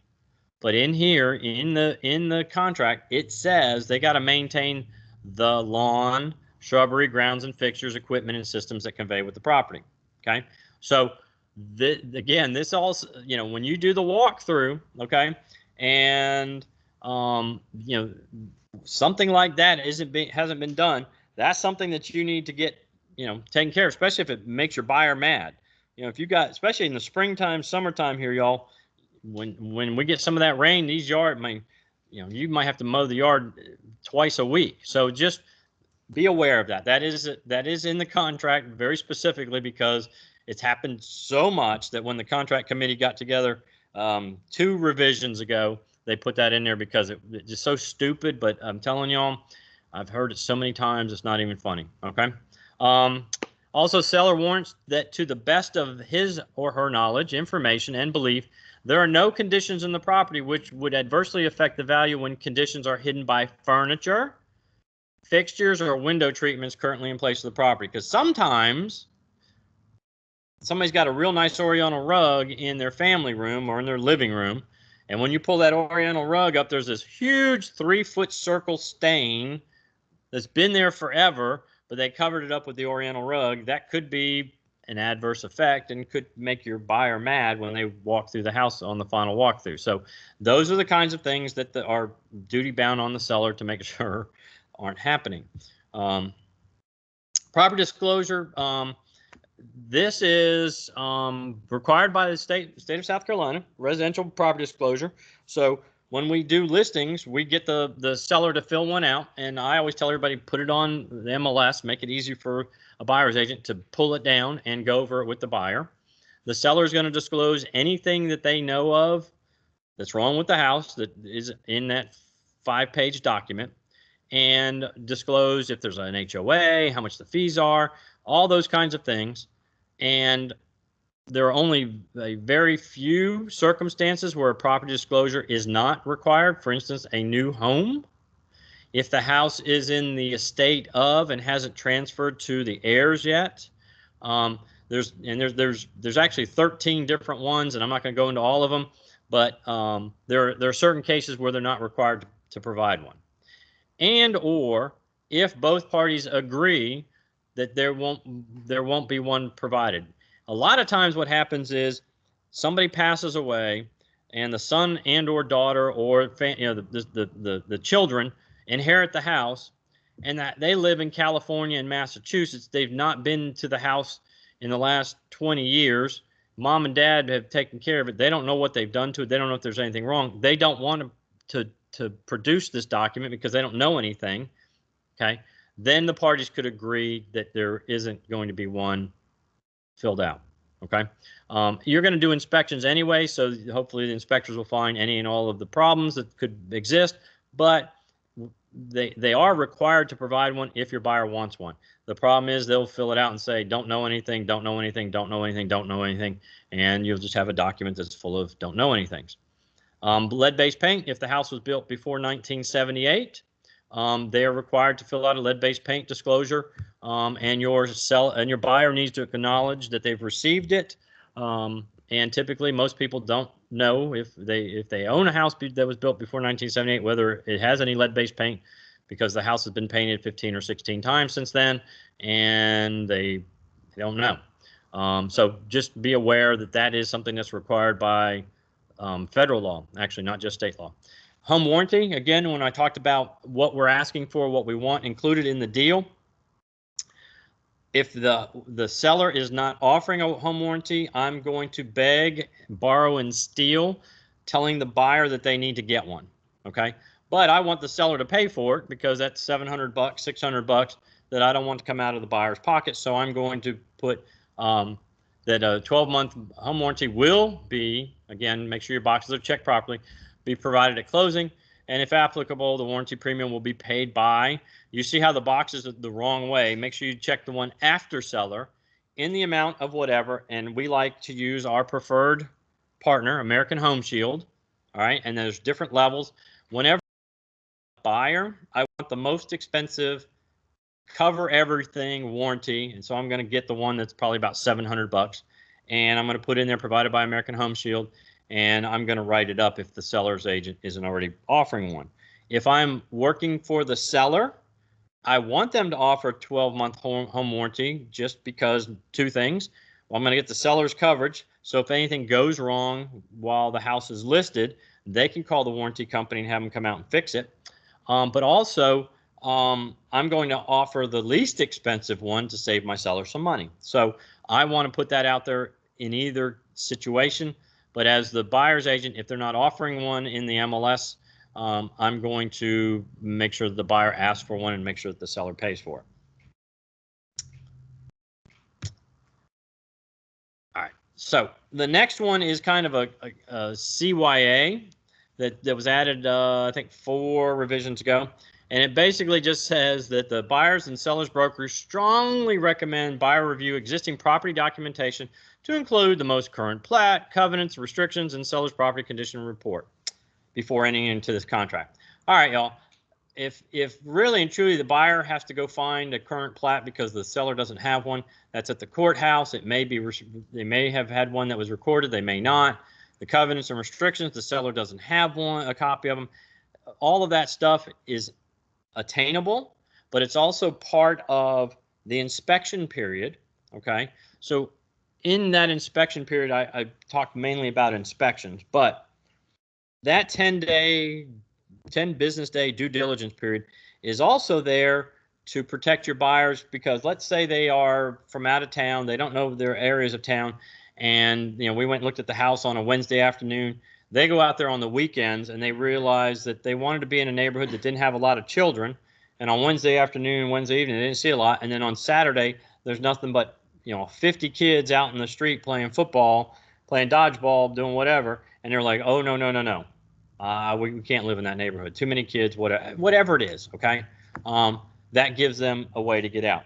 If they get a copy of the covenants and restrictions, and the covenant and restrictions says they can't have chickens in their backyard, and they want to have chickens because they like having their own fresh homegrown eggs, that would give them an out during that 10-day due diligence period. So there are ways to do this stuff. It says that it's up to the buyer to go get all this stuff. Well, if a buyer's not familiar with town, they don't know how to, we help them do this stuff. Even though it says in here the buyer will go and do this, then we're going to help them with this stuff, and they sign off saying that they understand, acknowledge that. If this is being sold as a foreclosure property or a relocation property, this is where it would be checked that it is or is not subject to approval by a third party. We let the seller or the seller's agent check box this because we don't know, unless they say it in the MLS information, we may not know. So if we check it is not, but it is, then it's easier just to let them fill that in, just like B, because I don't want to assume as the buyer's agent that they are connected to public water and public sewer. Okay, and the reason is there are parts of town where people are connected to public water, but they have a septic system in their yard. And sometimes the sellers don't realize it, or they don't know, or the agent puts that it's public water and sewer in the MLS, and it's actually a septic system. And that leads to all kinds of lawsuits and problems. So I always want the seller and the seller's agent to check box which one of these they are, because I want them held responsible instead of me check boxing it and getting there. All right, we want the seller to tell us if it's located in a flood zone, and the flood zones have changed so drastically in the last 5 years since the 1,000-year flood or whatever we had here, the 500-year flood. So sometimes the seller is in the new flood zone, but they don't know it because they've been included in it and nobody has done the research. But we want them to check box this. But also when you do a tax search, if you go in there into the tax records through the MLS, it will actually say if it's located in a flood zone or not. So that will help you as well when you're filling out this part. D is all about homeowners associations and special assessments. So if they are in a neighborhood that has a mandatory association, they're supposed to tell us. Usually most agents put it in the MLS, but sometimes they don't. So we want to get this information, get it right so that the buyer knows how much, because some homeowner associations charge annually, some charge quarterly, and I've even seen some condo associations where they charge monthly. So this information typically, like I said, will be in the MLS or in the property disclosure, because there's a whole separate page just about homeowners associations and or special assessments. And special assessments can be for just about anything in it. Like my neighborhood, our roads are private because we're in a gated neighborhood. And a few years ago, we repaved all the roads, but we didn't have enough money in our reserves. So everybody was hit with a $3,600 special assessment spread over 3 years. So we paid not only our homeowners association fees, but we paid $1,200 a year for 3 years to pay for our roads to all be repaved. So and they're supposed to acknowledge and tell you that in the stuff. All right. Now, this next section is super critical because there are lawsuits going on all over the place right now over this, and a lot of filings at the Real Estate Commission. You need to ask your buyers if they, if they live somewhere else or they have a house. Do you need to sell your house before you buy a new one? You get to also ask the lender that. Hey, do Mr. and Mrs. Jones need to sell their house before they can buy another house to qualify for the loan? Okay. If they do, the first box needs to be checked. Okay. It is. All right. And then if it is, you're going to attach, as you see, attached to and part of this contract is the sale and closing contingency addendum. This is where they cut down. We stayed at 8 pages instead of going to 10 because the paragraphs that were here originally for these two sections were not very well written. And so now they actually have separate addendums for both the sale and closing and or the closing contingency. So if they have to sell their house and close on their house, the first one, A, comes into play. If they've already got their house under contract and they just need to close it, the second B is what we check, okay? There is a difference in that if they just put their house on the market and A is the contingency that's being used, in that contingency it says the seller can continue to market the house, and if they get a better offer that is not, and the offer can be less actually than your current contract, but a non-contingent contract, they can accept that contract and automatically bump your buyers. Okay, this is the weakest of all the offers as far as when you're presenting an offer to a seller, because depending on where they're coming from, now again, the real estate market is super hot here locally, and so having a house to sell here locally is, we should be able to figure out if they can sell it quickly or not. But in other parts of the country, it may not be all that easy, and especially with COVID coming back around, y'all. I just saw something yesterday from the state of Pennsylvania, and I'm on an email blast from the Coldwell Banker people up there. I don't know why, but they just enacted an order statewide where real estate people can still do business. Middle of COVID, Pennsylvania shut down and real estate people were not allowed to do real estate business. You could not go show houses. You could not do inspections. You could not do closings. We're here in the state of South Carolina. Our governor understands how important real estate is to the overall economy, and we continue to be able to do business. But people coming to Pennsylvania, this is crazy, anybody coming into the state that could be a customer or client of ours must have a COVID test within 72 hours of coming to the state and have to quarantine up to 14 days, depending on when their COVID test results come back. So think about that. If somebody's moving to Pennsylvania for their job or for whatever reason, you can't show them any houses for up to 2 weeks because they have to not only get COVID tested, they have to wait till the COVID test comes back, and hopefully, God forbid, they're negative. That's how crazy. So these kinds of things, that sale and contingency, you know, they're coming from Pennsylvania. It might be tougher to sell a house up there, or New York City shuts down again. So that's where, when we're putting together an offer, we need to know. But what's happening is the reason there's so many lawsuits and so many filings at the real estate commission is agents are writing up contracts, writing up offers, and even though the people have to sell a house, they're not disclosing it. They're not saying they've got a house to sell. They're not saying they've got a house to close on because they don't want to have a weak offer. They want to have a strong offer. Okay? Well, when they get to the closing time, they haven't closed or sold their house. The loan doesn't get approved. And all of a sudden the seller's like, "Hey, wait a minute. We're supposed to close." "Well, we haven't closed on our house and wherever." Lawsuit, real estate commission complaint, license violation, failure to disclose, okay? And every time the agent knew it. It wasn't the buyer not disclosing it. The agent knew. I blame also the seller's agent just a little bit because we are allowed to talk to the lender. And one of the questions we should be asking, hey, are we on track? Has the appraisal come in? And by the way, do the buyers have a house they need to sell before they can close? Or a property, you could just say a property, and they have to tell us. But I'm telling you, in the last year at the Real Estate Commission, because I sit on that committee that I sit on, we've seen at least 11 of those, maybe 12. It's like one a month, it seems like. So anyway, other contingencies. All right, so remember how we talked about getting the job and all that stuff? So this is where you would put something like that. Okay, so the contract's contingent upon them getting the job at Blue Cross Blue Shield. The contract is contingent upon them getting the inheritance money that's going to be their down payment money. Okay, it's and contingent upon them being able to get the money out of their 401k.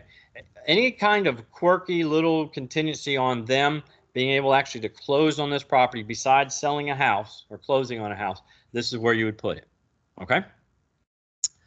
Fixtures and personal property, we go round and round about this, and I love talking about this because everybody's getting it right now because the real estate schools are helping us explain this. So Rod, you're just finished with school. Is the TV that's hanging up here, this 5-6 foot, whatever this stupid thing is, 72-inch Apple TV on the wall, a fixture, appliance, personal property? Well, it depends on if it's attached, right? Okay, but what's attached? So I mean, well, I would assume mounted. Yeah. So okay. So understand the TV I can pick up. I can't by myself, but two of us could pick it up off of the bracket that it's hanging on. It's not fixed. The mount is. The bracket is. Okay. So in the state of South Carolina, okay, most of the time, a refrigerator is on wheels and you can roll it out of the house. Okay. So it's personal property, not a fixture. Okay. Where most dishwashers are mounted up underneath the counter. And so the way I like to explain it is anything that you have to take a screwdriver or a pair of pliers or some tool to remove it, that's a fixture. Okay. So light fixtures in dining rooms, okay, are a fixture. A lot of times you got a really pretty chandelier. That's a beautiful. I can't wait to have Christmas dinner underneath that chandelier. You go do the final walkthrough, the chandelier's gone, and this little hinky-dinky Home Depot $27. Well, no, that was a family heirloom. Well, they didn't disclose that. Okay, they need to bring that sucker back, or we need to renegotiate the contract. So when I'm listing houses, I'm telling the seller, okay, man, I love that. Oh, that's my grandmother. Okay, we need to take that down and put a new fixture, okay, light fixture. That's why they call them light fixtures, okay, up before we put it on the market, okay? Here's where the trap is, okay? In other terms, this is where we write the stuff that we want to be included in that in the house, okay? So they got a great, beautiful slate 8-foot regulation size pool table in the room over the garage. Well, we all know that's going to be $1,000 for them to move with the movers, okay? Something like that. My people want that. So we're going to put the pool table, the pool table, Whirlpool, whatever it's called, in the room over to remain with the house at no additional cost to the buyer. The refrigerator to remain with the home because it's not a fixture, it rolls. But here's what I'm going to counsel everybody that's on this call and in this room. We need to be very specific in what we talk about, okay? Back in 2004, 2005, Bill Beckwith wrote up a contract on a beautiful brick 2-story house. They had, back then, stainless steel refrigerators were the hot thing. They were this was new, okay? These people had one. They had a side-by-side refrigerator freezer with the ice and water maker in the door and all this stuff, and I put refrigerator to remain with house, right? We did the walkthrough, and the movers were still there moving, and everything was fine, looked great. We go to closing at 11 o'clock. At 1 o'clock, I get a phone call from Scott Taylor. Hey, Scott, what's going on? Bill, we got a problem. I said, uh-oh, what? So remember that refrigerator that was in the kitchen? Yeah. Please tell me that. He says, no. They took the one that was in the garage, which is the old beat-up apartment size, rusted with the bumper stickers and they took that one out of the garage and put it in the kitchen, and took the stainless steel one. Whose fault was that? Mine. Now, they knew what they were doing, and technically they committed a wrongdoing, but Bill Beckwith wrote refrigerator to remain with house at no additional cost. I didn't specify the stainless steel Amana serial number with a picture. I didn't get that specific. So they cheated us, my clients, okay, a $1,500 fridge, y'all. Luckily, the agent on the other side was a good guy. And I called him and I said, we got a problem. Well, these people were moving to Missouri, and the Mayflower truck was long gone by this point. Okay, so we're not getting them to come back, and they're not bringing back the refrigerator. So Rusty and I went to Lowe's right around the corner, and we both bought $750 gift cards and headed over to Scott's new house and gave him $1,500 to. So bad on me, but it was a learning experience for me to help y'all understand if you want that TV to stay, you're going to say, I want the Apple TV currently hanging in the family room to remain at no cost. Get it specific. If you know the brand or whatever, be specific. If you have to take a picture of it, or take a picture. I take a picture of the serial number inside the refrigerator and say model number, serial number, and include whatever you need to do to protect your buyer if it's out of the norm. Okay. So, the builders back in probably 2000, probably about the same time, 2004 to maybe even 2003, instead of putting up the mounted mirrors in bathrooms, they started putting up these framed, beautiful looking mirrors. Well, they're not mounted, they're hung on a hook. So we started having people take the mirrors out of the bathrooms as part of their move. So you go into the master bedroom or the half bath, and the beautiful framed mirror, there's nothing there. So you just have to be careful. So you look, see right here, I don't know if y'all can see it online, but we can see attached or hanging bathroom vanity mirrors, y'all. This is how specific. Light bulbs. People would take the light bulbs out of all their fixtures in their move. Switch plates. Take the fancy switch plates. Okay, so all of this stuff, y'all, it's all in here. But we still need to protect our people if it's out of the norm and so it's in here, but it's crazy what people will do, and I've seen it, and it just happens. Adjustments just explains that real estate taxes, homeowner association fees, rents where they're applicable, will be adjusted at the date of closing. So if somebody's buying a house in June, the homeowner that was selling the house gets charged for taxes in November or October, November for that calendar year. Well, they're not going to be there anymore. The buyer is going to be the new homeowner, and the bill will come in their name. So they need to get credit for those first 6 months because they get the whole bill for the whole year. So the attorney is going to do the adjustments. They're going to prorate the taxes one way or the other, depending on what time of the year it is.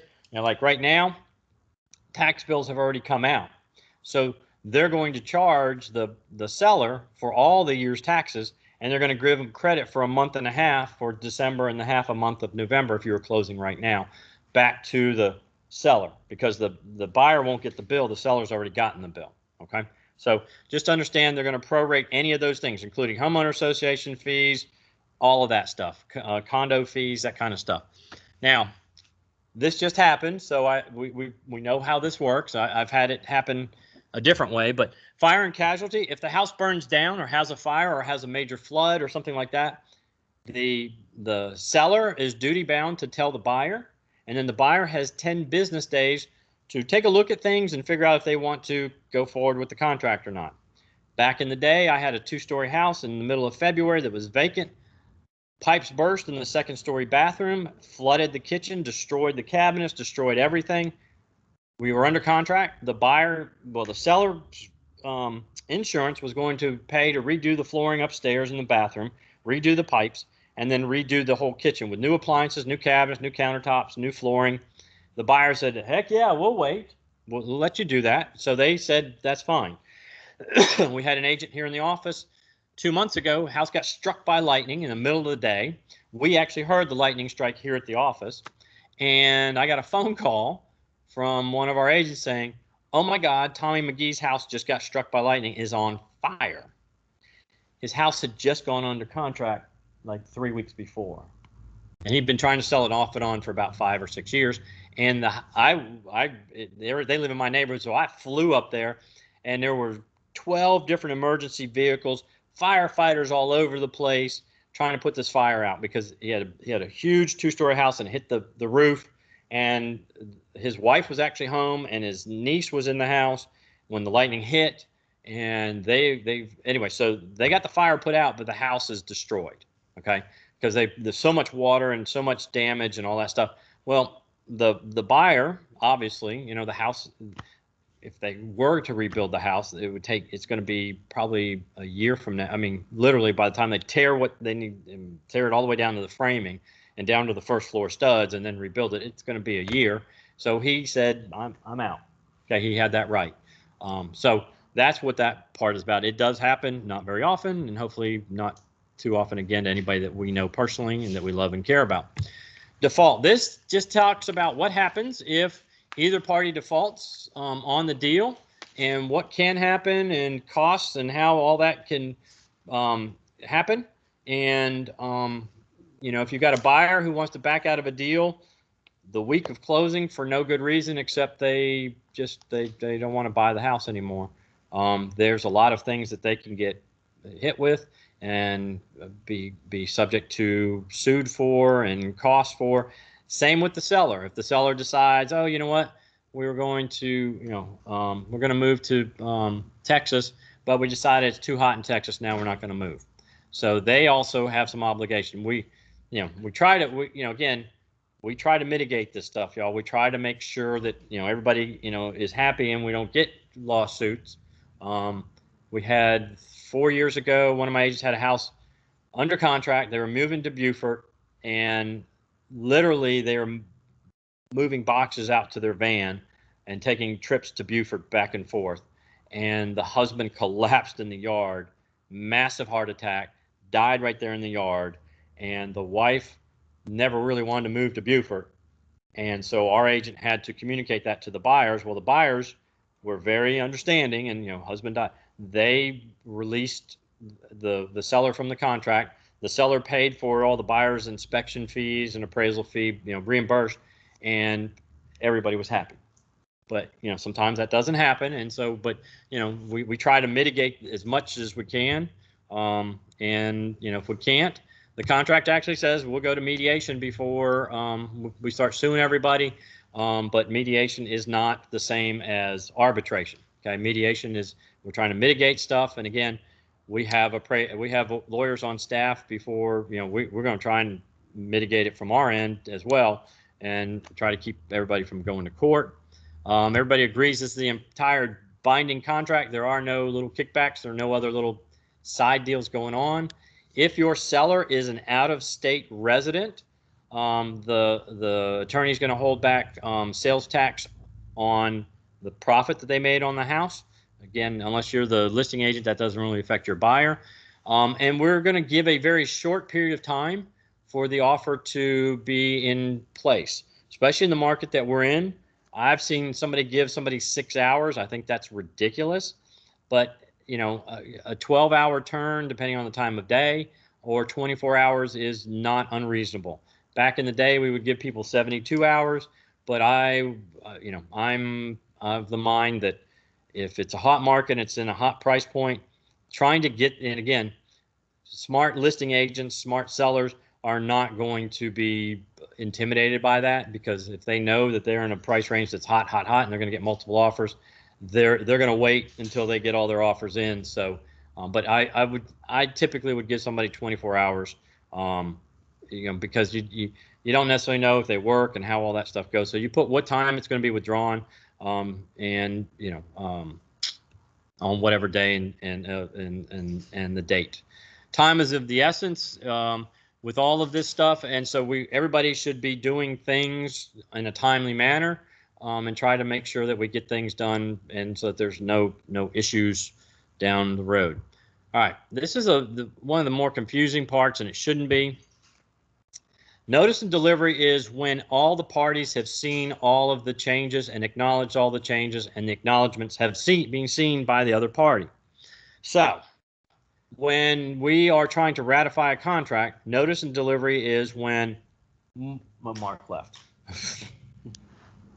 When Jackie's client is buying a house, okay, they've written the offer, the seller initials and signs off on everything, but they changed the price. So they made a counteroffer. Goes back to Jackie, and she presents it to her clients. Her clients say, yes, we'll take it with that deal. Well, the seller doesn't know that yet, even though Jackie's told the other agent, hey, my buyers are willing to take that deal. they don't know it until they've seen it in writing, meaning her clients have initialed the price change and dated it and then sent it back to the seller's agent, and the seller's agents present it to the seller. That's when notice and delivery has happened. You've notified and you delivered the acknowledgement. Then that agent can actually ratify the contract. So it's when all the parties have seen, and I always put it this way, whoever put ink on it last, meaning acknowledged, initialed, dated, signed, whatever, the other person ratifies it because they've now seen the ink's been put, the final ink's been put on there. Does that make sense? Okay. So, yeah, it gets really confusing, but okay. All right. So this got added many years ago, and it says survival. If any provision herein contained which by its nature and effect is required to be observed, kept, or performed after closing, it will survive closing and remain binding upon for the parties hereto until fully observed, kept, or performed. This typically goes back to repairs, okay? So let's just say you're closing December 15th and they agree to replace the bay window in the breakfast room because the windows have cracked seals and all that stuff. Okay. Well, they've got a vendor. The vendor has given an invoice that's going to cost $1,500, and the sellers agreed to it. The buyers are good, but the vendor can't get that window delivered until after the first of the year, because right now certain things, because of being manufactured in China and other parts of the world and parts of the country, and COVID's gone crazy and factories have shut down, it may take longer than your closing date. So this is the part where it says that it survives. So what will happen is at closing, the attorney is going to cut a check to ABC Windows or whoever it is, okay? And the buyer is going to hold on to that check until the work is done. The vendor doesn't get the check, but that clause, that repair addendum, that whatever, survives the party or survives the closing until it's been completed and performed. Okay, so that those kinds of things can screw up a deal, but you know, right now, you know, if you can just get somebody to show up to fix things, you've done pretty good, because contractors are so darn busy, they can pick and choose what they want to do. All right. Again, so we this section 29, they started adding definitions because what a business day wasn't clear to everybody, so now they have to define it. And as I told you earlier, a single business day is 24 hours, and it's from 8 a.m. to the next business day, 7:59 a.m. Okay, so that means if it's a Friday, the end of that business day isn't until the next Monday. So typically you get an extra 2 days on your whatever it is if you need those days. What is successful negotiation? Again, we talked about that, where delivers a copy that's been executed and everybody's seen it. That's where we go. Closing, this is where we talked about that earlier. Closing is defined as the date and time that the closing attorney disperses funds. Okay, so this is where I was talking about the builders will not give you keys until they've received the funds. So any seller is not required to give the keys to the buyer until they've received their funds. So you go to a closing at 11 o'clock in the morning, your buyer's expecting to get keys, and the loan hasn't funded yet. The seller may or may not give your buyers the keys. Okay, it's the seller's responsibility to make that determination. The attorney will actually ask them, do you want to go ahead and give them the keys? The funds should be here this afternoon. And most sellers are like, yeah, that's fine. Okay. And sometimes the attorney will say, I'll wire the funds to your bank account. Give me your deposit slip, whatever. So it depends on the attorney. And then we have to explain to everybody what a broker is. We are the agents of the buyers and the sellers, and we're entitled to a copy of the closing disclosure. So if you don't have a copy of the disclosure, y'all, you will not get paid by Coldwell Banker. So just know that. Megan's Law, we talked about this a little bit ago about sex offenders and knowing whether they are or not. This actually alleviates you of that responsibility because you don't know and they can go find out for themselves. The next part is both the buyer and seller execute this contract freely and voluntarily without reliance upon any statement, representations, promises, or agreements by the buyers and sellers' brokers, except what's set forth in the contract. Meaning, they can't say, Well, Rod told me this house is sitting on a gold mine and I could dig it up next week. Okay. Anything that needs to be formal and noticed needs to be in writing. Okay. So they can't rely on somebody saying this house will appraise, it will be worth $50,000 more in 2 years or any of that stuff. And again, we are not, and it says it in here, we are not attorneys, tax. I mean, we protect you in so many different ways, y'all, so you don't get in that trap. But what I tell everybody is don't pretend to be a tax advisor, a lender, appraiser. When agents in this office come and ask me, should I form an LLC? I say, talk to your tax attorney. I don't know what's best for you and your family, okay? Because I don't know. I know what I did when I owned a lot of investment property. I know what me and my partners did, but that suited us at the time. Later on, we would have done something different. So everybody's in a different position. So don't pretend you're any of those things. Don't go trying to find the survey sticks unless you know what you're doing. Okay, you're not a surveyor. If they want to know where the boundary lines are, let's get a survey done prior to closing. Okay, and I've seen agents do this, y'all. Please don't do this. Walk into a house, you smell the musty air.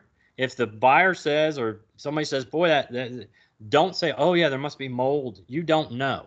Mildew makes the same smell as mold, and you don't know. You don't say stuff that you aren't an expert in. Okay, you may smell that musty smell as well, but you don't know if it's mold or just mildew. The house has been shut up for 6 months, and the heat and air hasn't been running, and it's middle of July in Columbia. More than likely, there is probably some mold growing somewhere in that house, but we don't know, and until we get it inspected, we certainly don't want to pretend that we know. Okay.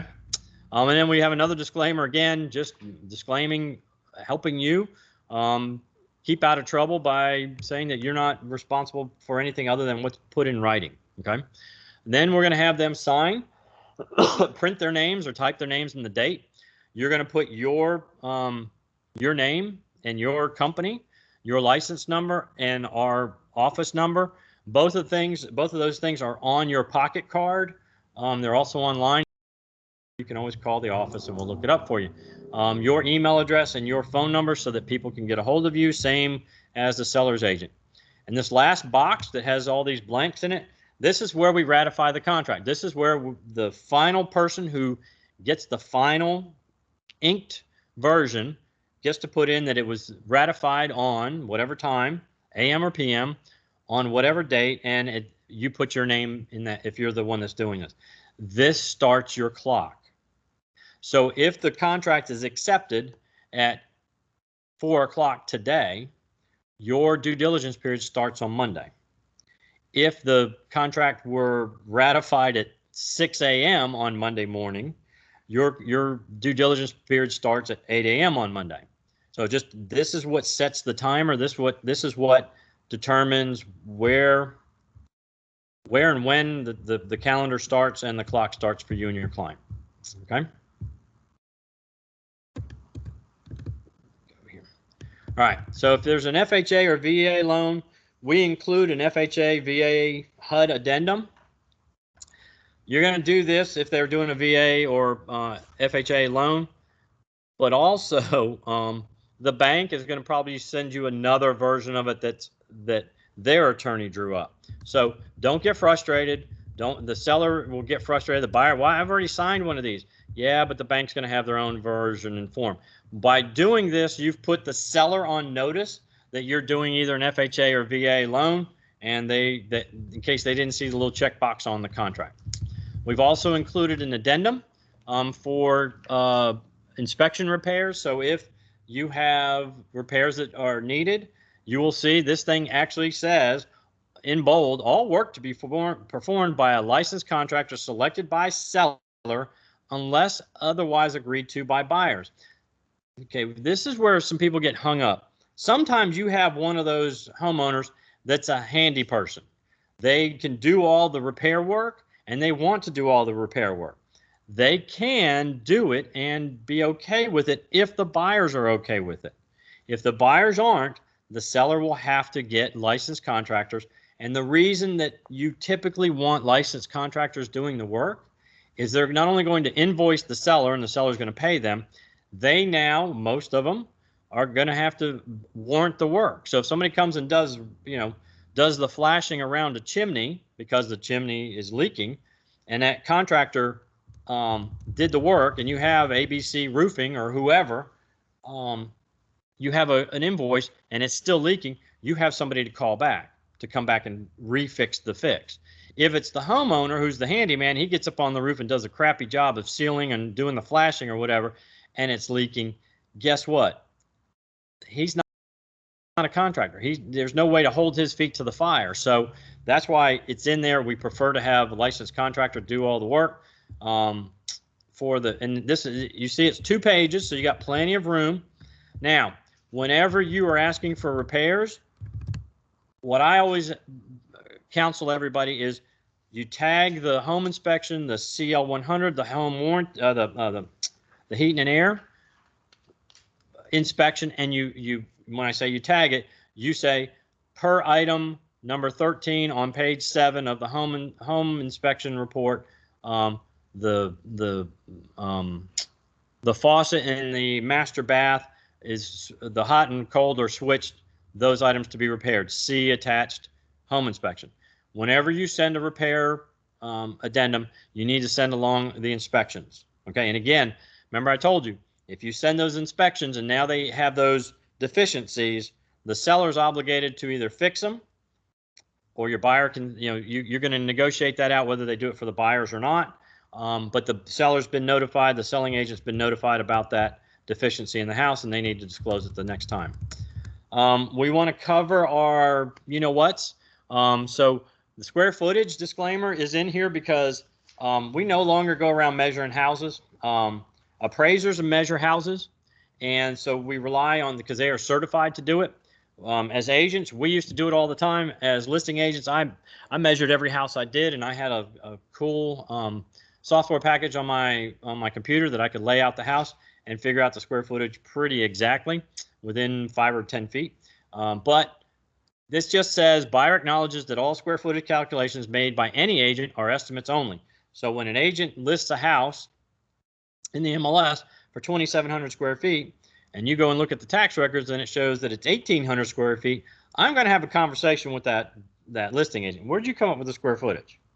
Oh, well, they added on to the garage and they enclosed it, and all that square footage is now heated and cooled and part of the house. Okay, well, that makes sense. But also, a lot of times with the houses built basically from 1992 or 3 on, a lot of times the room over the garage was not counted in the original square footage of the house. So a 2,800 square foot house on the MLS shows 2,600 in the tax records, because when the builder went and got the permit, on the building plans, they would put unfinished room over the garage. Okay. Well, they did that because building permits, the price of your the cost of a building permit is based on the square footage of the house. So if a room over the garage is 200 square feet, they would be billed an extra whatever for that 200 square foot. So they put on the plans unfinished. But when they built the house, they actually finished it because it's part of the house that's the cheapest to finish, because the framing's all there, the flooring's there, the roof is there. All they got to do is put some insulation in, put some wiring in, and sheetrock and flooring. It's the cheapest square footage for them to finish, but it also saved them money on their building permits. So the tax records and the house typically are not going to align. Now, a house that was built in the 1960s down in Forest Acres, it's a 1-story ranch. It's a rectangle. Pretty much, if it says 1,650 square foot in the tax records, it's probably going to be listed for 1,600 unless they've added a sunroom or something like that to the house later on. So those are pretty accurate, but we still have a disclaimer in here so that nobody comes after us because we didn't know what the square footage was. We also want to warn our buyers that wiring instructions will come straight from the attorney's office, but before they wire any money to anybody, they need to verify who it's coming from, because this is the biggest. When we talk about hacking systems and people doing stuff online, this is huge in the United States, okay? And sometimes you've been hacked and you don't know it, because what they do is they get your information. We are all over the web. Y'all know you get plenty of phone calls and plenty of spam emails from all these different sources. Well, your information's 24/7 available to everybody and anybody, okay? So you'll have people who will hack your system, hack your, Gmail account, your Yahoo account, your AOL account. I mean, all of those ancillary accounts that are not two-step authentication. Our Caldwell Banker Outlook email is two-step verification. So we are a little bit more secure than other things, but literally they'll hack it. They will see your emails between you and your buyers, and they will send an email that looks just like yours with one letter changed, saying, here's where you need to email the wire. Here's where you need to wire your info. Here's the attorney's name, because they've seen who you're. All of this stuff is out there. Think about this. I see it every day on Facebook. Agents, I'm at Blair Cato. I just closed with my new buyers. Thanks, Blair Cato. And so they will mimic Blair Cato that you sent them. This stuff they are so smart about this stuff. So we tell our buyers, look, before you give any information to anybody via email or wiring, verify it. So you're going to call the actual closing attorney, okay? Because we've had it happen. We've seen it in our company. We're talking, you think about it, somebody that's paying cash for a $150,000 house has to wire $150,000 to the attorney. And if somebody gets mimicked and hacked, that person just sent $150,000 to who knows where, and that money's gone. Okay, so it's the worst thing that's out there in our business that we have to protect our buyers and our sellers from. So it says you should call them at the number that you obtain on your own. Okay, not use the phone number in the email, because again, it could look, I get spam phone calls from 803-513 numbers. Well, 803-513 numbers used to be pretty much all contractors and builders and stuff in our town, and I have a 513 phone number. And so I'll answer those. Well, it's somebody selling me something, because they know I'll answer a 513 phone.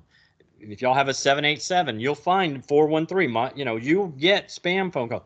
Well, they do this stuff online, and it's crazy. So of all the things, because they're not allowed to bring checks anymore, they got to wire the funds. This is the most important thing of all the things to protect their money. Okay. Then we have the dual agency agreement. Again, we talked about if you are selling your own listing, that form is in this packet. We're not going to go through it because of time here. The designated agency agreement is also in the packet. So they're in the packet. If you don't need them, delete them or throw them away if you printed out the whole packet on the printer. If you're in zip forms, you're not going to use them. You just delete them because they aren't necessary if you're writing up an offer. Okay. So that's the entire buyer's packet that we've got. Anybody got any questions or comments, either online or here in person?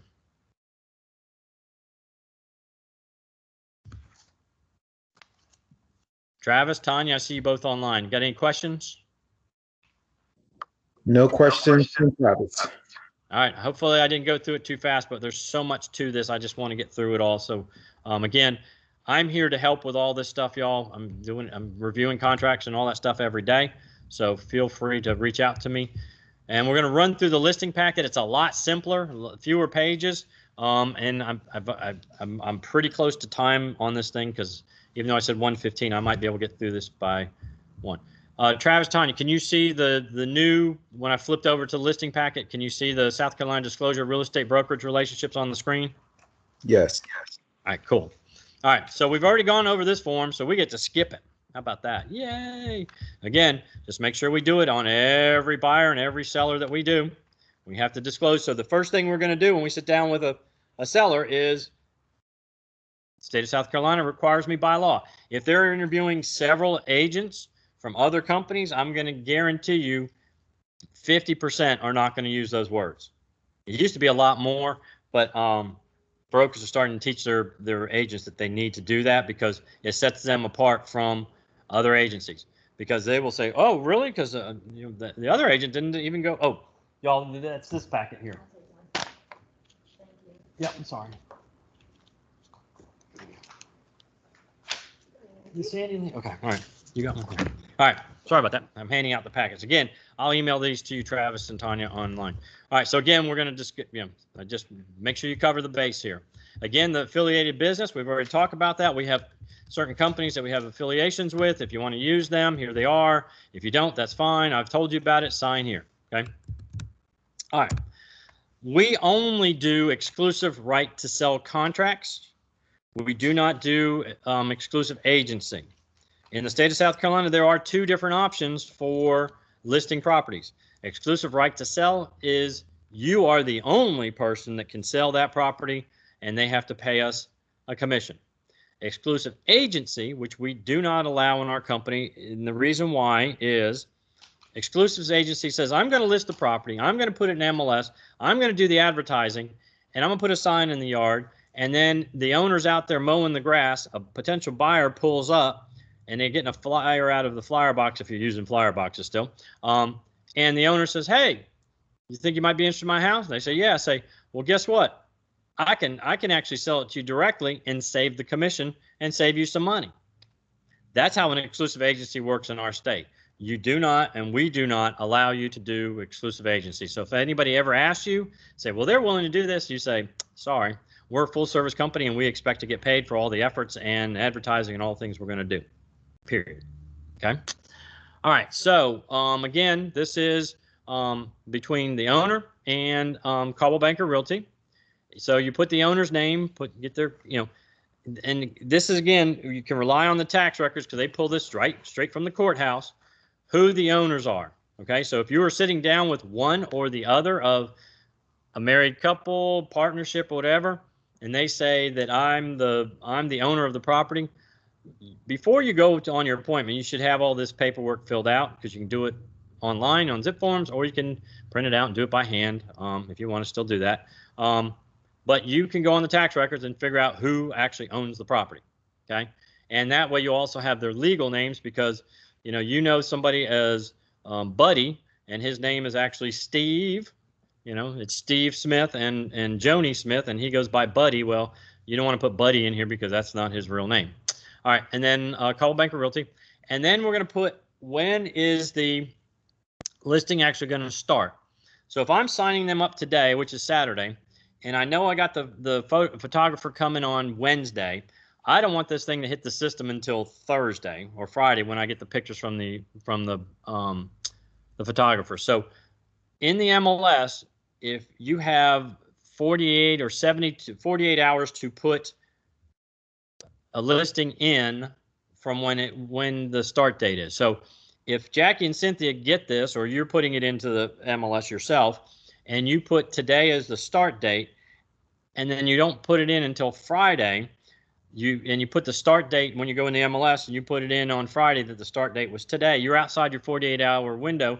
You will not only get a notification from the MLS, you will also get a fine. So we tell everybody, whatever the beginning date is that you want it to go live on the MLS, that's the date we're going to put on it. Okay. Now, if it's way into the future, okay, let's say they've got a bunch of work they're going to do, and it's probably 3 weeks, a month before they're going to get it done, but you want to get them signed up and locked down, you can put beginning on today, and whenever the end date is, which I usually use 6 months as my go-to, the end date from, and I'm going to do 6 months from when it's actually going to go live. We actually have a form that we fill out called the withhold from the MLS, withhold listing from the MLS. You get them to sign that form, and it's not included in this packet, y'all, so it's a separate form you have to download off of the MLS. But that way, you've got them signed up. They are your client. You are the listing agent. So if something happens in between now and when it's going live, you're still going to get paid. Okay, so let's make sure you do it that way. But if it's only a few days, I always put the beginning date the few days out. But if it's into the future, lock them down, because that way they can't, sell it to somebody at church. They were at church saying, "Yeah, we're getting ready to put our house on the market. We've been painting it." Oh, really? I've always loved your house. I want to buy it. And they aren't technically under contract because you put the beginning date a month away. Okay, so that's how we kind of circumvent this. We're not circumventing the system. We're keeping them under our wings, if you will. Then we're going to put the property address and the legal description, lot, block, and subdivision that, again, we find in the tax records. Then we're going to put the TMS, which is the tax ID, and what county it's in. And again, because we can't disclose it enough, here's another opportunity for you to get them to acknowledge that you've gone over agency. In the first block, they're going to initial. And just like with the buyers, we want them to agree that we can ask to be dual agents and designated agents. So we want to have them initial number 2, the line 2 and line 4. And again, because this is a listing, you may end up working with a buyer who might be interested, or you might get somebody who saw your sign or saw it online that doesn't have an agent, and they're okay with you doing both sides. Or it may be somebody in our office that's working with a buyer, or you may have a seller who says, I don't want you doing dual agency, but I'm willing to let you do designated agency, and you can give it to somebody else in your office. Okay, so if that's the case, you refer it to another agent in our office and you ask them for a referral fee. Okay, so I have agents in my office who will never, ever, ever, ever do dual agency because they do not want to get into that bind, that potential exposure. And so if they have somebody that wants to write an offer on a house and they don't have an agent, they refer it to somebody else in our office and they get paid a referral fee. Okay, and then this is where we talk about the price and where we're going to be. And then we put on this first blank, we're going to put our entire commission. So if we're charging 6%, which everybody in this office needs to be charging 6%. I have some agents who charge 7 or 8%, depending on what the property is. And, you know, commercial property, we're getting 8 and 10%. The land, we're getting 10%. But on a residential dwelling, it's at least 6%. Okay. And then we're going to cover ourselves. Like I said, we do 6 months, but we want to cover ourselves in case a buyer comes through. And again, the seller finds out who the buyer is and says, hey, if you wait 2 more weeks, I won't have it under listing agreement anymore. I can save you some money. So I always did 90 days. I figured if they're going to try and skirt me, they got to wait 3 months. I have agents who put 180 days, but whatever you feel comfortable with, I'm a 90-day kind of guy. Okay. And then it just goes into the fine details about, when we get paid at closing, the closing date in the contract or any extension thereof or upon demand if owner refuses to accept and or execute a contract which complies with the terms and conditions thereof. We've had sellers who have backed deals that were legitimate deals. We technically can go out and we can technically go after them. I could say this, I don't know of a case where we have recently, but that is an option if they do something like that, because when they go to default on a contract, that's one of the things we use to convince them to go through with the deal, because not only can the buyer come after them for all their expenses, they can sue them for all of their expenses, which include moving costs, attorney's fees, title search, inspections, appraisals, surveys, but also if they their travel expenses to and from, and then they can ask for up to triple the damages in our court system. Well, guess what? We can also tack on to that. Hey, we're going to also come after you for the commission. So not only are you going to get, the buyer's going to come after you or potentially come after you, but you owe us $12,000 in commission dollars on that $200,000 house. Pay up. So a lot of times we can use that to convince the seller who's trying to default on a contract to go through with it. Okay. Then we disclose on this document how much we're going to pay the buyer's agent, and typically we pay 50% of that. So it's 3% of the 6. And in our state, transaction brokerage is allowed. As a company, we have set a standard that we will still pay a transaction broker the full buyer's agent commission, which is 3%. There are some companies that you'll see out there in the MLS that will pay $100 to a transaction broker. There just isn't a whole lot of it going on.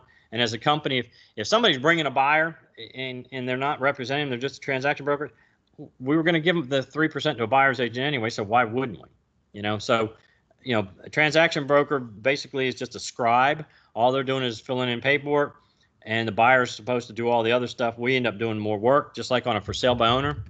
Let me just say this real quick, going back to the buyer side. If you if you find a for sale by owner that might be of interest to your buyers, I have no problem with you asking, and you ask them if they're willing to pay a buyer side commission, and they say yes. I'm going to recommend and suggest that you ask for 4%. Yes, typically we get 3% as a buyer's agent, but what ends up happening is you end up doing both sides of the job, because you're not allowed to counsel that seller because they're not your client. You didn't sign them up for dual agency. They are a customer in our lingo, okay? Because if you sign them up for dual agency, I want you to go after the full commission, or at least 5%. But at 4%, you're still doing the work, because you've got to sit down with the seller. You've got to go through all the paperwork. You've got to go through the inspection reports from the buyer with the buyer, the repair inspection, repair addendum, all of those other things. You're doing the work of two agents. You should be compensated a little bit more than just a buyer's agent. So I have no problem for you asking 4 or 5% on.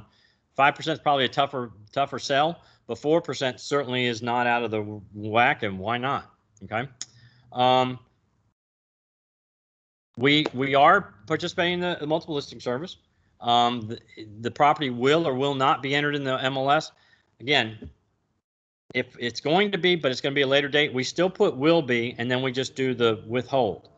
If for some reason they don't want it in the MLS, and I don't know why they wouldn't, but it has happened, you will put it will not be, and then it won't go in. You won't put it in the MLS. I'm going to push everybody to put lock boxes on houses so agents have an easier time and easier access. But again, we want to control our schedules. So if we don't have a lockbox on it, one of two things have to happen. The seller has to be home, and if most people are working, they're not home unless they're working from home, okay? Or you got to meet every buyer's agent and buyer at the house to let them in. So that means every hour of the day and night, you've got to be at their beck and call. So why would you want to do that when we can get a lockbox, put it on there, and can, the sellers say, well, how secure is that? Well, every time somebody hits that lockbox, I get a text. Every time somebody closes the lockbox, I get an email or a text, whichever way you set up your lockboxes. So you get, the showing time stuff. And then we're going to ask and let them know we're going to put a for sale sign in front of the house. Based on whether there's different neighborhoods have different restrictions on signs, and some actually won't even allow signs. But we want you to get out there. We want you to be getting phone calls. We want to brag that we're listing houses in that neighborhood, because the history and statistics show that the more for sale signs are in a neighborhood, the more opportunities you're going to get, because people are going to be calling you and seeing what you're doing for marketing, because we do all kinds of stuff crazy. And we also want to make sure that they acknowledge that it's okay for us to put it in the MLS. Including, we added this extra paragraph that the consents to the broker taking photographs and or video of the property, and consents to an unlimited and perpetual use of those media. Okay. Because sometimes people have a lot of tchotchkes and are worried about all the bad guys seeing all that stuff. So when they say something like that to me, I say box it up, put it in storage, put it in the garage, and when we take photographs, nobody will see it. Because if you're worried about stuff being stolen and somebody breaking into your house, let's just hide those things. Just like you shouldn't be leaving your jewelry out, you shouldn't be leaving your firearms out. Y'all be surprised how many guns are sitting on people's nightstands in today's world when people are showing houses. I'm just literally blown away by that, not just by the gun, but so if they have that kind of stuff, put it away. You're going to have to pack it up to move anyway, so let's do that. They agreed to allow people to call, email, text, fax regarding the sale and property, blah blah blah. Same with social media. Again, so with our showing time, there's a lot of different ways that we can set up showings. So when you go to MLS class, they're going to talk about showing time. You're going to learn how to set that up. It's the best thing that's ever hit since sliced bread, because not only do agents get to set up all their appointments, they are also then hounded by showing time to give feedback instead of you having to call and try to get them to. So their emails constantly blowing up. You didn't give us feedback. Okay. We asked the owners to furnish us with a property disclosure, and we don't help them fill that out. We just show them what it is and how to do that. And then they also agree to, let us know if there's anything they know that could cause the sale to fall through. If you know that there's an active spring underneath the house that you've tied your water system into because there's so much water coming out from underneath your house, then you let us know things like that. So we can share that information with other people. They also need to do a lead-based paint disclosure form. We provide that for them, and we can help them fill that out because sometimes it's a little tricky which boxes to check and not check. They also agree that the things that are fixtures and or personal property, they agree and understand that the refrigerator is personal property. So if we put it in the MLS, even though it's personal property, we're offering it as part of the sale.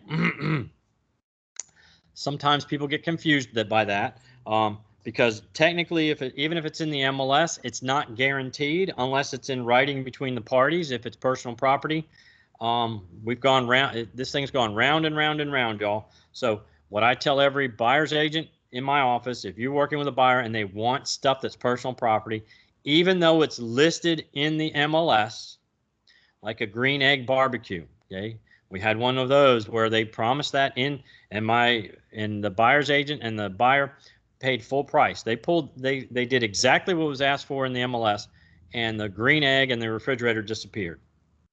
The homeowner gave the green egg to the neighbor, and they sold the refrigerator or something like that. Well, the seller was duty bound because they did offer it in the MLS, and because we went in at full price, everything that's in the MLS is assumed to be included at full price because that's, if you pay this price, you get all this stuff. But contract law says that if it's not full price, okay, if it's not what is being offered in the MLS, and you come in asking for, closing costs and you reduce the price, and then technically everything that's listed in the MLS that's personal property is not guaranteed. So we always, doesn't matter if it's in the MLS, put it in writing.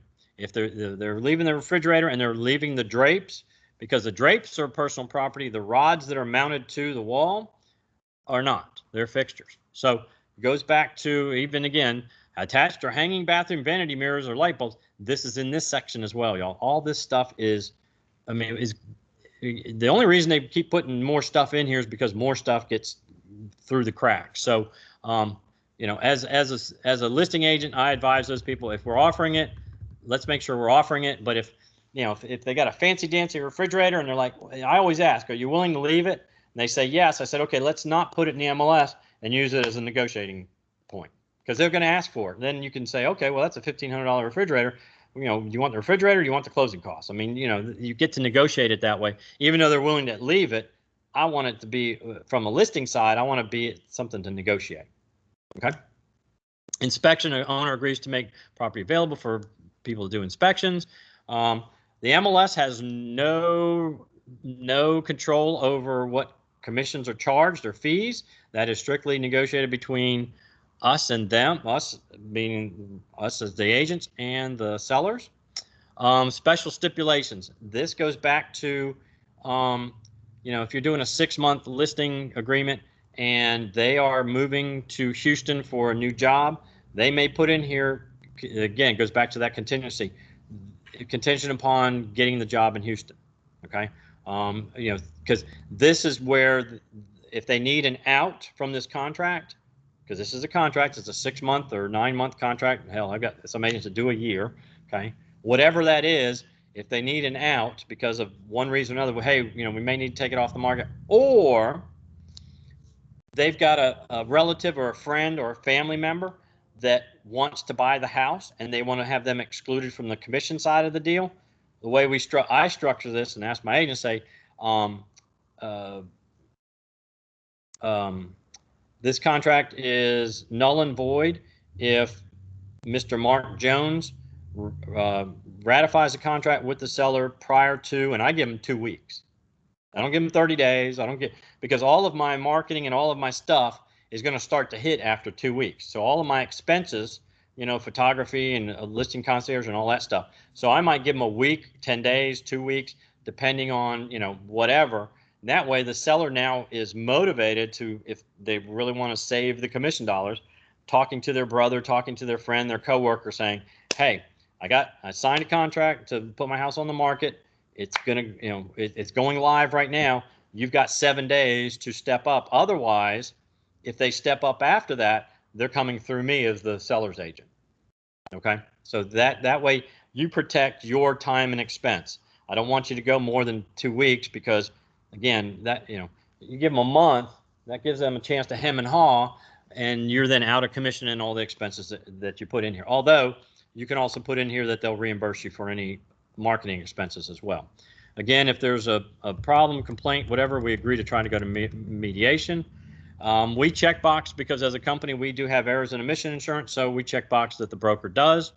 Again, we're big on non-discrimination and we don't discriminate. So if that seller says, "I am not selling this house to people who are green," okay, well, number one, we're not allowed to do that. Federal law prohibits from us discriminating. Okay, and if that is such a, if you're going to take such a strong stand and you're adamant about that, I'm going to get up and go. I'm leaving. I'm not going to do business with you. Okay, so protect yourself, protect your reputation, protect the company, protect fair housing laws. Okay, so if somebody says anything in that realm, okay, we need to advise them that federal law prohibits us from participating in anything like that, and we're willing to walk away. Simple as that. Okay. Again, legal and professional advice. We suggest that the owner seeks legal, tax, or other professional advice relative to any real estate transaction. We make no representation or warranty regarding the advisability of any transaction. So we're not an expert in those matters of law, tax. Again, we're protecting you. So don't pretend that even if you stayed at a Hampton Inn last night, please, or whatever that stupid commercial is, that you are any of those things, because unless you have that training, that certification, even if you know, I don't want you saying it. Okay, I want you to protect yourselves and protect your license. Okay, we're going to get them to print and sign, get their information, your information, the brokerage information, all of that stuff, and then we include the property disclosure. Okay, I want you all to spend time not only on the 8 pages of the contract, but spend time understanding this document. This document is for every seller in the state of South Carolina for residential property, with the exceptions of 13 different categories, for them to fill out and provide to any potential buyer. This is where we get the hang up right here. Okay. Apply, it says at the top of where they start disclosing, apply this question below and the 3 answer choices in the numbered issues 1 through 14 on this disclosure. And the question is, as owner, do you have any actual knowledge of any problem or problems concerning the water supply, the water quality, the water pressure, sanitary sewer system, blah, blah, blah, blah. Okay. If they don't know of any problems with it, they check box no. If there is a problem, they check box yes, and then in the explanation section later on, they explain it. Okay. If you see somebody check mark yes, you need to ask them why they check marked yes and make sure that they explain it. Now, I'm a little bit different from most of the cats out there. I want everybody to disclose any problems they've had, that they've had repairs. Because in here it says, do you know of any actual knowledge? Do you have any actual knowledge of any problems concerning? Well, if I replaced my water heater 6 years ago, I don't have to disclose that. But in my and this is me, y'all, okay? This is just me talking, okay? I want all that stuff disclosed, and here's why. Let's say the water heater broke last year and I replaced it, okay? I had a contractor come out and replace it, and something happens to the water heater 2 months in, and the warranty company won't cover it because some default in the water heater. They called Joe Blow, who's the plumber who actually replaced my water heater, and he says, yeah, I was out here a year ago. I replaced that a year ago, and they told me to use this substandard one, blah, blah, blah. Whatever it is, if you disclose that you replaced the water heater, or that your basement leaked, or the roof leaked, but we had it repaired, and here's who repaired it, and here's a copy of the invoice. If you may not have it going back 10 years, but any of that stuff, I think that just shows that you're willing to disclose. You're not setting off alarms because you've check marked yes next to any of these things. But again, as the agent, you do not fill in, you do not check mark anything for them on this. Okay? If somebody marks yes on something, you need to get them to not only explain it, but if you have a buyer, and this is going back to the buyer side, and you get that property disclosure and you see any yeses check marked or any no representations checked, I'm going to do some, I want to do some further investigation. Okay.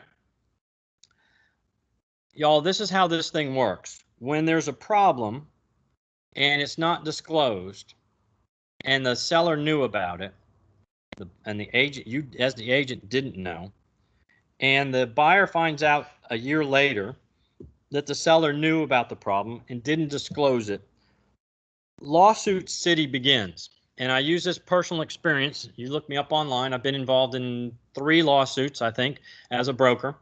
Because what happens is you get sued as the agent, the company gets sued as the company, the broker in charge gets sued as the broker in charge.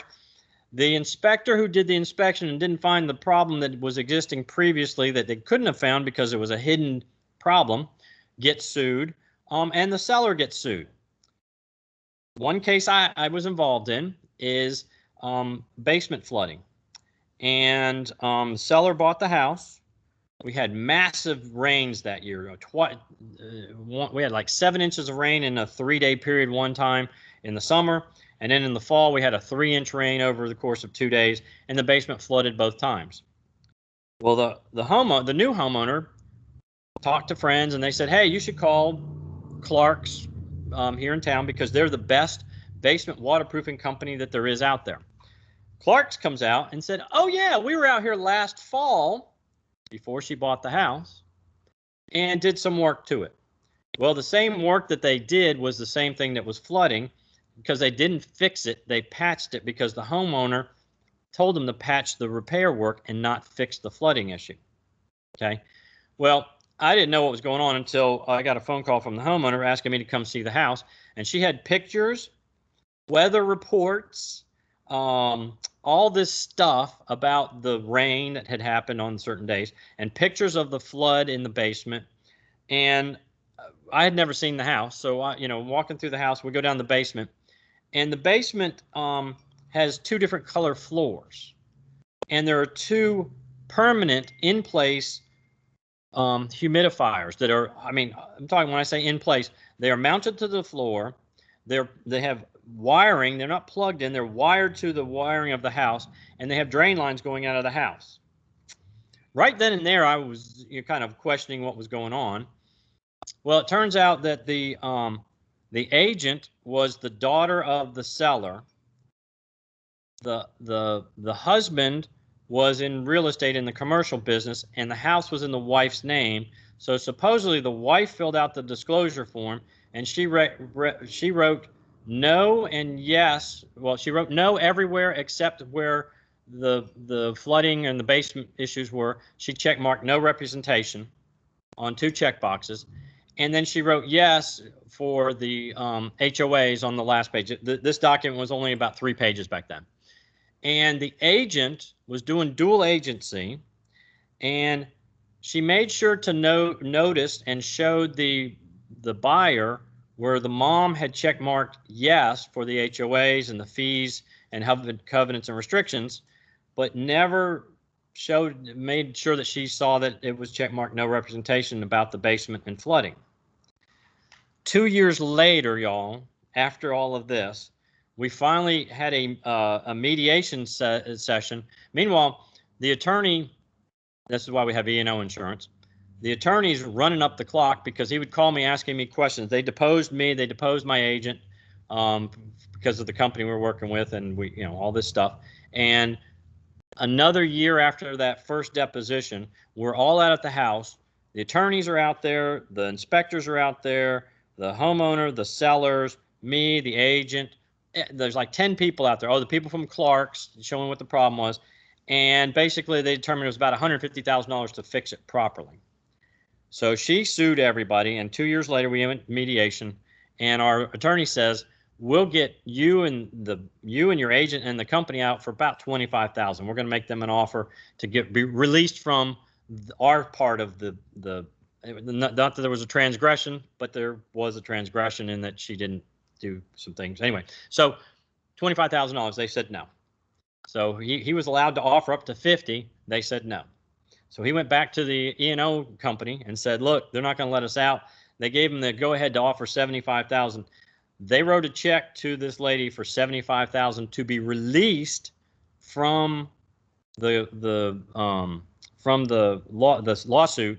However, the lawsuit continued on with the seller, and it was about $1 million lawsuit for lost income, for them buying the house back, for time, mental. It was about $1 million lawsuit that went to court. It was the craziest thing in the world. But this is why we don't fill this stuff in, and we actually make note when we get one. We make sure we know what they've answered, yes and no representation, and all this stuff. So we get them to fill all this stuff out, initial and date on every page, and then they have plenty of space to put explanations for anything they marked yes, and then they sign and date it and all that stuff. And then there's one more page that's been added, and this is part of the disclosure, but they put it as a separate page because not everybody has homeowner associations or condo associations. So this page is only used when you have those things, because it talks about what the charges are, who they're paid to, and if they're restrictive covenants or condo association, any of those things, they check mark yes or no, and then they sign and date that. Okay. We have a lead-based paint disclosure in here for the seller to fill out. You help them with this because we don't want them to check. We need to make sure they initial all the places they're supposed to and check mark whether they know about lead-based paint hazards in the house or if they don't know. And we keep this on record. What I tell everybody is load this and the property disclosure onto the MLS under the document section for your listing.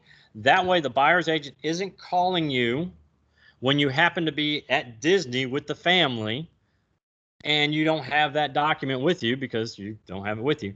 But if it's on the MLS, they have access to it and can review it with their buyer, get them to sign off on it and send it to you. We have a seller's net sheet. I actually do a class on how to fill this in when we do listings. But this is how you can actually show the seller based on the list price and the potential sales price, all their expenses, and what their net is. And we get them to sign this when we do our listing. But as you can see at the bottom, it says these figures are estimates of the charges you will incur and cannot be used as a guarantee. And what I teach and preach is every time you get an offer from a buyer, you redo this sheet. Okay.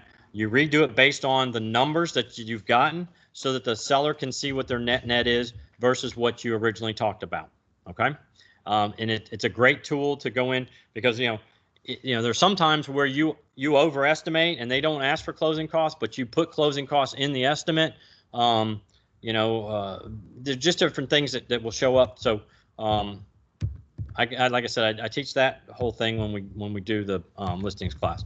Again, just to help you out in the packet, both on the computer and on zip forms, we have the designated agency agreement just in case you need it. It's not required because if you don't have designated agency, you don't need it. Dual agency, same thing. If you don't need it, you don't need to use it.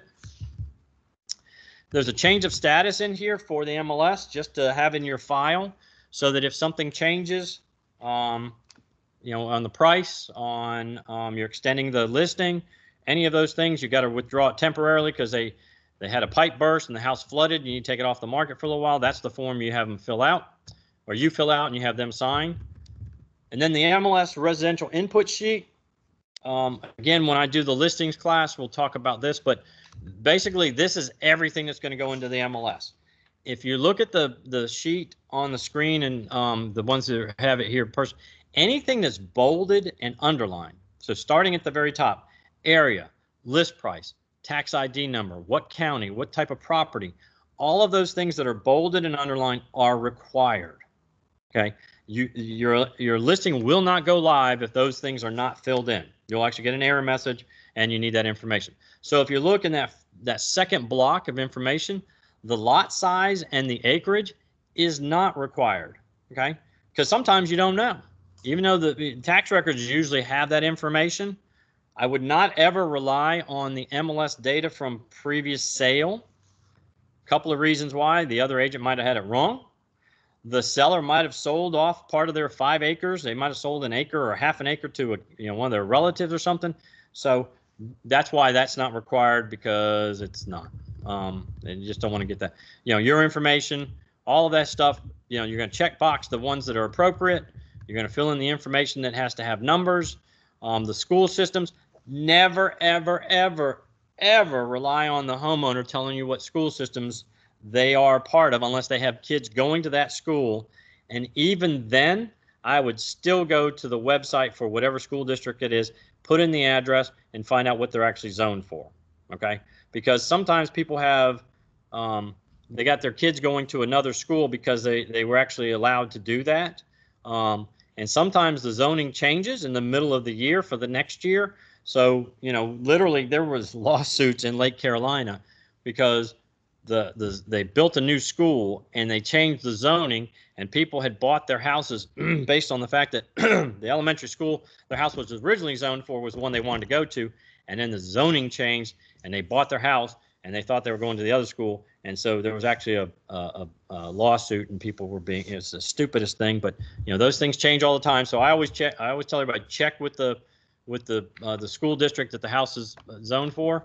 And then this is where you get to put the HOA information, and then your public remarks. You can have up to 1,500 characters, which is a book. And then agent remarks that you don't want the public to see. Hey, agents, we need 2-hour notice ahead of time because I got to put the dogs up. Only can be shown in the afternoons because the homeowner works 3rd shift. Any of those kinds of things that you don't necessarily want the public to know. Or if there's special showing instructions or whatever, you'd have that. And the directions you can see is underlined and bolded. So please don't put something like use your GPS, use Waze, okay? And then when you do put directions in here, please drive them, because sometimes people get directionally challenged when they're sitting at their desk trying to remember whether it's a left turn or a right turn, and they think it's a left turn and it's actually a right turn, and the left turn would take you into the woods.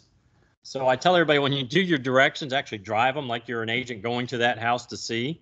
And I typically do my directions from one of whatever the closest interstate is.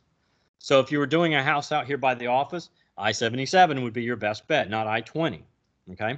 And certainly not I-26. So it would be I-77 to exit 22, Killian Road, take a right, and you only have 300 characters, so sometimes you have to abbreviate rights and lefts by R's and L's, and and drop the word take and all that stuff. And then all the fine details about the house are now included, from style to exterior finish, foundation, if it has water frontage, what type is it, all this stuff you're going to check box. So I have agents, every agent I have does it a little bit differently. I used to take a yellow pad and write all this stuff down.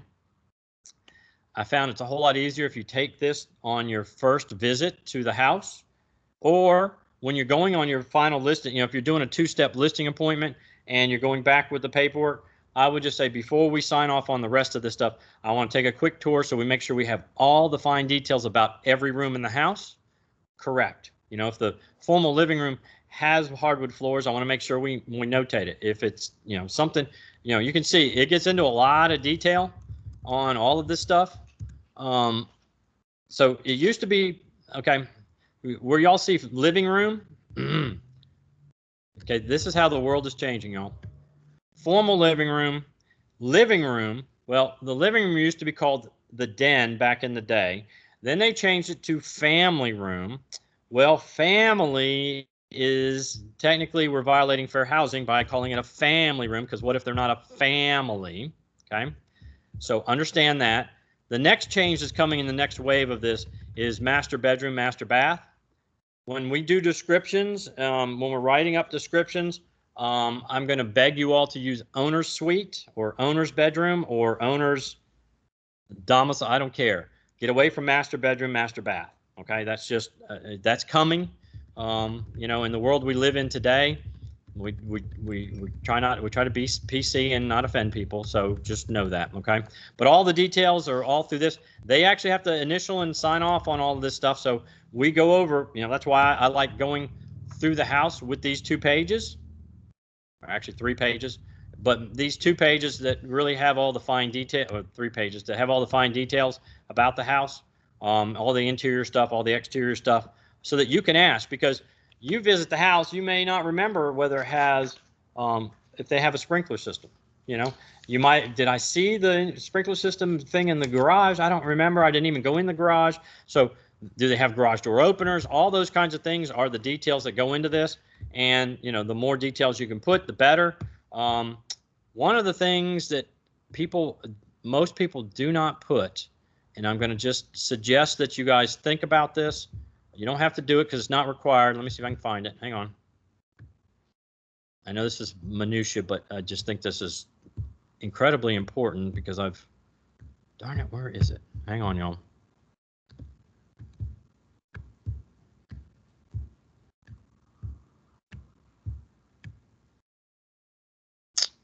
Shoot, where is it?